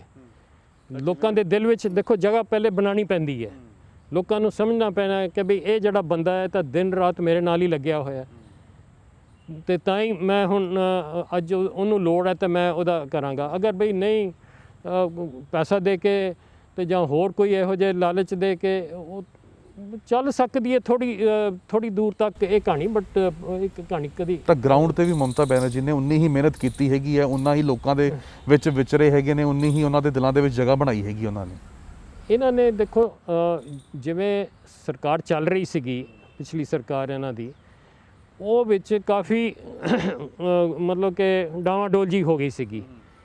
ਇਹਨਾਂ ਨੇ ਜਦੋਂ 2019 ਦੀ ਮਤਲਬ ਕਿ ਦੇਖਿਆ ਵੀ ਭਾਜਪਾ ਦਾ ਵੋਟ ਸ਼ੇਅਰ ਇੰਨਾ ਵੱਧ ਗਿਆ, ਉਦੋਂ ਇਹਨਾਂ ਨੂੰ ਕੁਝ ਲੱਗਿਆ ਕਿ ਵੀ ਹੁਣ ਸਾਨੂੰ ਜਿਹਨੂੰ ਕਹਿੰਦੇ ਆ ਨਾ ਵੀ ਕੋਰਸ ਕਰੈਕਸ਼ਨ ਕਰਨੀ ਚਾਹੀਦੀ ਹੈ। ਉਹ ਇਹਨਾਂ ਨੇ ਕੀਤੀ ਕਿਵੇਂ ਕਿ ਬਈ ਇਹ ਨਹੀਂ ਅਸੀਂ ਹੁਣ ਵੇਟ ਕਰਾਂਗੇ ਕਿ ਬਈ ਕਿਸੇ ਨੂੰ ਕੋਈ ਪ੍ਰੋਬਲਮ ਹੈ ਉਹ ਸਾਡੇ ਕੋਲ ਆਵੇ, ਸਰਕਾਰ ਉਹਦੇ ਕੋਲ ਜਾਏਗੀ। ਇਹਨਾਂ ਨੇ ਇੱਕ ਨਵਾਂ ਨਾਰਾ ਸ਼ੁਰੂ ਕੀਤਾ ਕਿ ਬਈ ਸਾਡੀ ਸਰਕਾਰ ਤੁਹਾਡੇ ਦੁਆਰ ਤੇ ਪਹੁੰਚੇਗੀ। ਮਤਲਬ ਕਿ ਤੇ ਉਹ ਪਿਛਲੇ ਸਾਲ ਡੇਢ ਵਿੱਚ 2 ਸਾਲਾਂ ਵਿੱਚ ਕਾਫੀ ਇਹਨਾਂ ਨੇ ਕੀਤਾ ਕਿ ਬਈ ਜਿਹੜੇ ਕੈਂਪ ਜਿਵੇਂ ਪਿੰਡਾਂ ਵਿੱਚ ਜਾ ਕੇ ਲਗਾਏ, ਉਹਨਾਂ ਦੀਆਂ ਉੱਥੇ ਕੀ ਸਮੱਸਿਆ ਸੀਗੀਆਂ ਉਹ ਸੁਣੀਆਂ, ਉਹਨਾਂ ਨੂੰ ਹੱਲ ਕਰਨ ਦੀ ਕੋਸ਼ਿਸ਼ ਕੀਤੀ। ਕਿਉਂਕਿ ਕਈ ਵਾਰੀ ਇਹ ਹੁੰਦਾ ਕਿ ਇਹ ਰੈੱਡ ਟੇਪ ਵਿੱਚ ਹੀ ਸਾਰਾ ਕੰਮ ਫਸ ਜਾਂਦਾ। ਹਾਲਾਂਕਿ ਉੱਪਰ ਜਿਹੜੇ ਤੁਹਾਡੇ ਲੀਡਰ ਹੈ ਉਹ ਚਾਹੁੰਦੇ ਹੈ ਕਿ ਵੀ ਇਹ ਸਭ ਕੁਝ ਹੋਵੇ, ਬਟ ਉਹ ਥੱਲੇ ਲੈਵਲ 'ਤੇ ਪਹੁੰਚਦੇ ਉਹ ਕਹਾਣੀ ਬਣਦੀ ਨਹੀਂ ਹੈ, ਉੱਥੇ ਦੀ ਉੱਥੇ ਉਵੇਂ ਹੀ ਰਹਿ ਜਾਂਦੀ ਹੈ। ਅਤੇ ਇਹਨਾਂ ਨੇ ਮੇਰੇ ਖਿਆਲ ਇੱਕ ਸਲੋਗਨ ਇਹੋ ਜਿਹਾ ਹੀ ਸੀਗਾ ਕਿ ਆਵਾਂਗੇ ਸਰਕਾਰ ਆਪਣਾ ਦੁਆਰੇ, ਇਹੋ ਜਿਹਾ ਹੀ ਕੁਝ ਸੀਗਾ। ਮਤਲਬ ਕਿ ਸਾਡੀ ਸਰਕਾਰ ਤੁਹਾਡੇ ਦੁਆਰ 'ਤੇ ਪਹੁੰਚੇਗੀ, ਅਤੇ ਉਹਦੇ ਵਾਸਤੇ ਬੜੀ ਫਿਰ ਮਿਹਨਤ ਕਰਨੀ ਪੈਂਦੀ ਹੈ। ਮਤਲਬ ਕਿ ਲੋਕਾਂ ਨੂੰ ਵੀ ਧੱਕਾ ਮਾਰਨਾ ਪੈਂਦਾ ਜਿਹੜੇ ਸਾਡੇ ਕਰਮੀ ਹੈਗੇ ਆ ਸਰਕਾਰੀ, ਕਿ ਵੀ ਚਲੋ ਆਹ ਕਰੋ, ਕਿਉਂਕਿ ਬਾਏ ਐਂਡ ਲਾਰਜ ਜਿਹੜੀ ਮਸ਼ੀਨਰੀ ਹੈ ਨਾ ਉਹ ਕੋਈ ਕੰਮ ਕਰਕੇ ਰਾਜੀ ਨਹੀਂ ਹੁੰਦੀ। ਅਗਰ ਬੈਠੇ ਹੀ ਤਨਖਾਹ ਮਿਲ ਜਾਏ ਤਾਂ ਕਾਹਨੂੰ ਕੰਮ ਕਰਨਾ। ਅਤੇ ਉਹ ਜਿਹੜਾ ਧੱਕਾ ਜਿਹਾ ਲੱਗਿਆ ਉਸ ਕਰਕੇ ਲੋਕਾਂ ਨੂੰ ਕੁਛ ਮਤਲਬ ਕਿ ਰਿਲੀਫ ਮਿਲਿਆ। ਆ ਪਿੱਛੇ ਜੇ ਹੁਣ ਜਿਵੇਂ ਇੱਕ ਬੜਾ ਵੱਡਾ ਉੱਥੇ ਸਾਈਕਲੋਨ ਆਇਆ ਸੀਗਾ, ਹਾਲਾਂਕਿ ਉਹਨੂੰ ਲੈ ਕੇ ਬੜੀਆਂ ਐਲੀਗੇਸ਼ਨ ਸੀਗੀਆਂ ਕਿ ਵੀ ਇੰਨਾ ਰਿਲੀਫ ਗਿਆ, ਲੋਕਾਂ ਨੇ ਇੰਨਾ ਪੈਸਾ ਦਿੱਤਾ, ਸਮਾਨ ਦਿੱਤਾ, ਉਹ ਰਾਹ 'ਚ ਹੀ ਲੋਕਾਂ ਨੇ ਜਿਹੜੇ ਇਹਨਾਂ ਦੇ ਉਸ ਲੈਵਲ 'ਤੇ ਲੀਡਰ ਸੀਗੇ ਉਹਨਾਂ ਨੇ ਖਾ ਪੀ ਕੇ ਪਾਸੇ ਕਰ ਦਿੱਤਾ ਜਿਹਨੂੰ ਅਸਲੀ ਲੋੜ ਸੀਗੀ। ਇਹ ਵੀ ਕੁਛ ਹੱਦ ਤੱਕ ਹੋਇਆ, ਐਸੀ ਗੱਲ ਨਹੀਂ ਕਿ ਨਹੀਂ ਹੋਇਆ, ਬਟ ਮਤਲਬ ਕਿ ਓਵਰਆਲ ਲੋਕਾਂ ਨੂੰ ਇਹ ਲੱਗਿਆ ਕਿ ਵੀ ਹਾਂ ਇਹ ਸਰਕਾਰ ਸਾਡਾ ਦੁੱਖ ਸੁੱਖ ਸਮਝਦੀ ਹੈ ਅਤੇ ਦੁੱਖ ਸੁੱਖ ਵੇਲੇ ਸਾਡੇ ਨਾਲ ਹੈ। ਉਹ ਜਿਹੜੀ ਇੱਕ ਮਤਲਬ ਕਿ ਇੱਕ ਫੀਲਿੰਗ ਕ੍ਰੀਏਟ ਕਰਨੀ, ਇੱਕ ਐਟਮੋਸਫੇਅਰ ਕ੍ਰੀਏਟ ਕਰਨਾ, ਉਹ ਕੁਝ ਕਾਫੀ ਹੱਦ ਤੱਕ ਕਰ ਪਾਏ ਸੀਗੇ। ਇਸ ਕਰਕੇ ਇਹਨਾਂ ਨੂੰ ਸੈਂਟਰ ਦੇ ਨਾਲ ਤਾਲਮੇਲ ਠੀਕ ਰਹਿੰਦਾ ਹੈਗਾ, ਔਰ ਅੱਗੇ ਵੀ ਕੀ ਲੱਗਦਾ ਹੁਣ ਚੈਲੰਜਸ ਰਹਿਣਗੇ ਸੈਂਟਰ ਦੇ ਨਾਲ ਤਾਲਮੇਲ ਦੇ? ਦੇਖੋ ਬੰਗਾਲ ਨਾ ਇੱਕ ਬਹੁਤ ਮੁਸ਼ਕਿਲ ਸੂਬਾ ਹੈ ਗਵਰਨ ਕਰਨ ਦਾ, ਬਹੁਤ ਹੀ ਮੁਸ਼ਕਿਲ ਹੈ, ਕਿਉਂਕਿ ਦੁਨੀਆ ਭਰ ਦੇ ਜਿਹੜੇ ਪੂਰੇ ਹਿੰਦੁਸਤਾਨ ਦਾ ਕੋਈ ਐਸਾ ਪ੍ਰੋਬਲਮ ਨਹੀਂ ਹੈ ਜਿਹੜਾ ਕਿ ਬੰਗਾਲ 'ਚ ਤੁਹਾਨੂੰ ਨਹੀਂ ਦੇਖਣ ਨੂੰ ਆਊਗਾ। ਅਤੇ ਹੁਣ ਅਗਰ ਤਾਂ ਚੰਗੀ ਤਰ੍ਹਾਂ ਸੈਂਟਰ ਦੇ ਨਾਲ ਕੋਆਪਰੇਸ਼ਨ ਕਰਕੇ ਚੱਲਣਗੇ ਤਾਂ ਲੋਕਾਂ ਦਾ ਫਾਇਦਾ ਹੋਊਗਾ। ਅਗਰ ਈਗੋ ਪ੍ਰੋਬਲਮਸ ਜਾਂ ਹੋਰ ਮਤਲਬ ਕਿ ਆਈਡੀਓਲੋਜੀਕਲ ਪ੍ਰੋਬਲਮਸ ਨੂੰ ਲੈ ਕੇ ਤੁਸੀਂ ਇੱਕ ਦੂਜੇ ਦੇ ਨਾਲ ਲੜਦੇ ਝਗੜਦੇ ਰਹੋਗੇ ਅਤੇ ਫਿਰ ਤਾਂ ਨੁਕਸਾਨ ਕਿਹਦਾ ਹੁੰਦਾ? ਆਮ ਆਦਮੀ ਦਾ ਹੀ ਹੁੰਦਾ। ਬਾਕੀਆਂ ਤਾਂ ਕੀ, ਉਹ ਵੀ ਮੰਤਰੀ ਬੈਠੇ, ਇਹ ਵੀ ਇੱਥੇ ਮੰਤਰੀ ਬੈਠੇ, ਸਰਕਾਰਾਂ ਤਾਂ ਚੱਲਦੀਆਂ ਰਹਿੰਦੀਆਂ। ਕਿਉਂਕਿ ਪ੍ਰਧਾਨ ਮੰਤਰੀ ਦਾ ਇਹ ਵੀ ਕਹਿਣਾ ਸੀਗਾ ਕਿ ਬਹੁਤ ਸਾਰੀਆਂ ਜਿਹੜੀਆਂ ਚੀਜ਼ਾਂ ਹੈਗੀਆਂ, ਸਕੀਮਸ ਹੈਗੀਆਂ, ਉਹ ਇੱਥੇ ਤੱਕ ਪਹੁੰਚਣ ਨਹੀਂ ਦਿੱਤੀਆਂ, ਖਾਤਿਆਂ ਦੇ ਵਿੱਚ ਕਿਸਾਨਾਂ ਦੇ ਪੈਸੇ ਤੱਕ ਨਹੀਂ ਪਹੁੰਚਣ ਦਿੱਤੇ ਹੈਗੇ। ਤਾਂ ਇਹ ਚੀਜ਼ਾਂ ਤਾਲਮੇਲ ਦੇ ਵਿੱਚ ਜ਼ਰੂਰ ਆਉਂਦੀਆਂ ਹੈਗੀਆਂ ਉੱਥੇ। ਹਾਂ ਆਉਂਦੀਆਂ। ਹੁਣ ਐਲੀਗੇਸ਼ਨ ਦੇਖੋ, ਜਿਹੜੀ ਆਪੋਜੀਸ਼ਨ ਉਹ ਹਮੇਸ਼ਾ ਬਟ ਆਪੋਜੀਸ਼ਨ ਦੀ ਵੀ ਜਿਹੜੀ ਇੱਕ ਆਵਾਜ਼ ਹੈ ਉਹ ਸੁਣਨੀ ਚਾਹੀਦੀ ਹੈ। ਸਰਕਾਰ ਨੂੰ ਜਿਹੜੀ ਵੀ ਸਰਕਾਰ ਮਰਜ਼ੀ ਹੋਵੇ, ਹੁਣ ਜਿਵੇਂ ਬੰਗਾਲ 'ਚ ਹੁਣ ਤਕਰੀਬਨ 70-75 ਮਤਲਬ ਕਿ ਇੱਕ ਚੰਗੀ ਤਕੜੀ ਆਪੋਜੀਸ਼ਨ ਹੁਣ ਹੋਏਗੀ। ਤੇ ਹੁਣ ਜਿਹੜੀ ਉਹਨਾਂ ਦੀ ਸਰਕਾਰ ਹੈ ਉਹ ਵੀ ਆਪਣੇ ਮਤਲਬ ਕਿ ਮੇਰੇ ਹਿਸਾਬ ਨਾਲ ਥੋੜ੍ਹੀ ਠੀਕ ਢੰਗ ਨਾਲ ਚੱਲੇਗੀ। ਇਹ ਨਹੀਂ ਬਈ ਉਹਨਾਂ ਦੇ ਕਿ ਵੀ ਸਾਡੀ ਤੇ ਆਪੋਜੀਸ਼ਨ ਹੈ ਨਹੀਂ, ਜੋ ਹੁਣ ਸਾਡਾ ਦਿਲ ਕਰਦਾ ਅਸੀਂ ਕਰੀਏ, ਮਨਮਾਨੀ ਉਹੋ ਜਿਹੀ ਉਹ ਨਹੀਂ ਹੋਏਗੀ। ਆਪੋਜੀਸ਼ਨ ਇੱਕ ਰਹਿਣੀ, ਇੱਕ ਤਕੜੀ ਆਪੋਜੀਸ਼ਨ ਰਹਿਣੀ ਬਹੁਤ ਜ਼ਰੂਰੀ ਹੈ ਡੈਮੋਕ੍ਰੇਸੀ ਵਾਸਤੇ ਵੀ, ਤੇ ਜਿਹੜਾ ਆਵਾਮ ਹੈ ਉਹਨਾਂ ਦੀ ਭਲਾਈ ਵਾਸਤੇ। ਮੈਨੂੰ ਲੱਗਦਾ ਇਹ ਫਸਟ ਟਾਈਮ ਹੀ ਹੋਇਆ ਹੋਊਗਾ ਕਿ ਇੰਨੀ ਬਹੁਮਤ ਦੇ ਨਾਲ ਇੰਨੀਆਂ ਸੀਟਾਂ ਜਿਹੜੀਆਂ ਹੈਗੀਆਂ ਕਿਸੇ ਆਪੋਜੀਸ਼ਨ ਦੇ ਵਿੱਚ ਆਈਆਂ ਹੋਣਗੀਆਂ ਪਾਰਟੀ ਦੀਆਂ ਵੈਸਟ ਬੰਗਾਲ ਵਿੱਚ। ਤਾਂ ਮਤਲਬ ਕਿ ਇੱਕ ਤਕੜੀ ਹੁਣ ਆਪੋਜੀਸ਼ਨ ਆ ਗਈ ਹੈ। ਹੁਣ ਤ੍ਰਿਣਮੂਲ ਸਰਕਾਰ ਨੂੰ ਵੀ ਸੋਚ ਸਮਝ ਕੇ ਸਾਰੇ ਸਟੈਪਸ ਲੈਣੇ ਪੈਣਗੇ, ਦੇਖਭਾਲ ਕਰਨੀ ਪਏਗੀ ਲੋਕਾਂ ਦੀ, ਸਾਰਿਆਂ ਦੀ। ਰਾਈਟ, ਬਹੁਤ ਬਹੁਤ ਧੰਨਵਾਦ ਸਰ ਤਮਾਮ ਜਾਣਕਾਰੀ ਵਿਸਤਾਰ ਦੇ ਵਿੱਚ ਕਰਨ ਦੇ ਲਈ। ਤਾਂ ਸਰਦਾਰ ਭੁਪਿੰਦਰ ਸਿੰਘ ਜੀ ਸਾਬਕਾ ਡੀਜੀਪੀ ਨੇ, ਪੱਛਮੀ ਬੰਗਾਲ ਦੇ ਵਿੱਚ ਲੰਬਾ ਸਮਾਂ ਇਹਨਾਂ ਨੇ ਬਿਤਾਇਆ, 36 ਸਾਲ ਦੀ ਸੇਵਾ ਪੱਛਮੀ ਬੰਗਾਲ ਦੇ ਵਿੱਚ ਕੀਤੀ, ਔਰ ਹਰ ਪਹਿਲੂ ਦੇ ਉੱਤੇ ਅਸੀਂ ਗੱਲਬਾਤ ਇਹਨਾਂ ਦੇ ਨਾਲ ਕਰਨ ਦੀ ਕੋਸ਼ਿਸ਼ ਕੀਤੀ ਕਿ ਕਿਵੇਂ ਦਾ ਉੱਥੇ ਦਾ ਲੋਕਾਂ ਦਾ ਮਾਹੌਲ ਹੈਗਾ, ਕਿਵੇਂ ਦੀ ਲੋਕਾਂ ਦੀ ਉੱਥੇ ਸੋਚ ਹੈਗੀ। ਔਰ ਬਤੌਰ ਮਮਤਾ ਬੈਨਰਜੀ ਤੀਜੀ ਵਾਰ ਜਿਹੜੀ ਇਹ ਸਹੁੰ ਚੁੱਕੀ ਉਹਨਾਂ ਨੇ, ਤਾਂ ਉਹਨਾਂ ਦੀ ਇਸ ਸਹੁੰ ਚੁੱਕਣ ਦੇ ਪਿੱਛੇ ਉਹਨਾਂ ਦੀ ਕਿੰਨੀ ਕੁ ਮਿਹਨਤ ਸੀਗੀ, ਤਾਂ ਜਿਹੜੀ ਉਹਨਾਂ ਨੇ ਵਿਸਤਾਰ ਦੇ ਵਿੱਚ ਦੱਸੀ ਹੈ। ਕੈਮਰਾਮੈਨ ਬਲਜਿੰਦਰ ਦੇ ਨਾਲ ਗਗਨਦੀਪ ਸਿੰਘ, ਟੀਵੀ ਪੰਜਾਬ, ਚੰਡੀਗੜ੍ਹ। ਸਤਿ ਸ਼੍ਰੀ ਅਕਾਲ ਜੀ, ਮੈਂ ਨਿਰਮਲ ਮਾਨ ਪੂਰਾ ਡੈਟ ਸੈਟਲਮੈਂਟ ਤੋਂ। ਇਹ ਤੁਸੀਂ ਵੀਡੀਓ ਦੇਖ ਰਹੇ ਸੀ ਟੀਵੀ ਪੰਜਾਬ ਦੇ ਉੱਤੇ। ਇਹੋ ਜਿਹੇ ਹੋਰ ਜਾਣਕਾਰੀ ਭਰਪੂਰ ਵੀਡੀਓ ਦੇਖਣ ਵਾਸਤੇ ਟੀਵੀ ਪੰਜਾਬ ਦੇ ਚੈਨਲ ਨੂੰ ਸਬਸਕ੍ਰਾਈਬ ਕਰੋ ਤੇ ਨਾਲ ਹੇਠ ਦਿੱਤੇ ਹੋਏ ਬੈਲ ਆਈਕਨ ਦੇ ਬਟਨ ਦਬਾਓ। ਸਤਿ ਸ਼੍ਰੀ ਅਕਾਲ।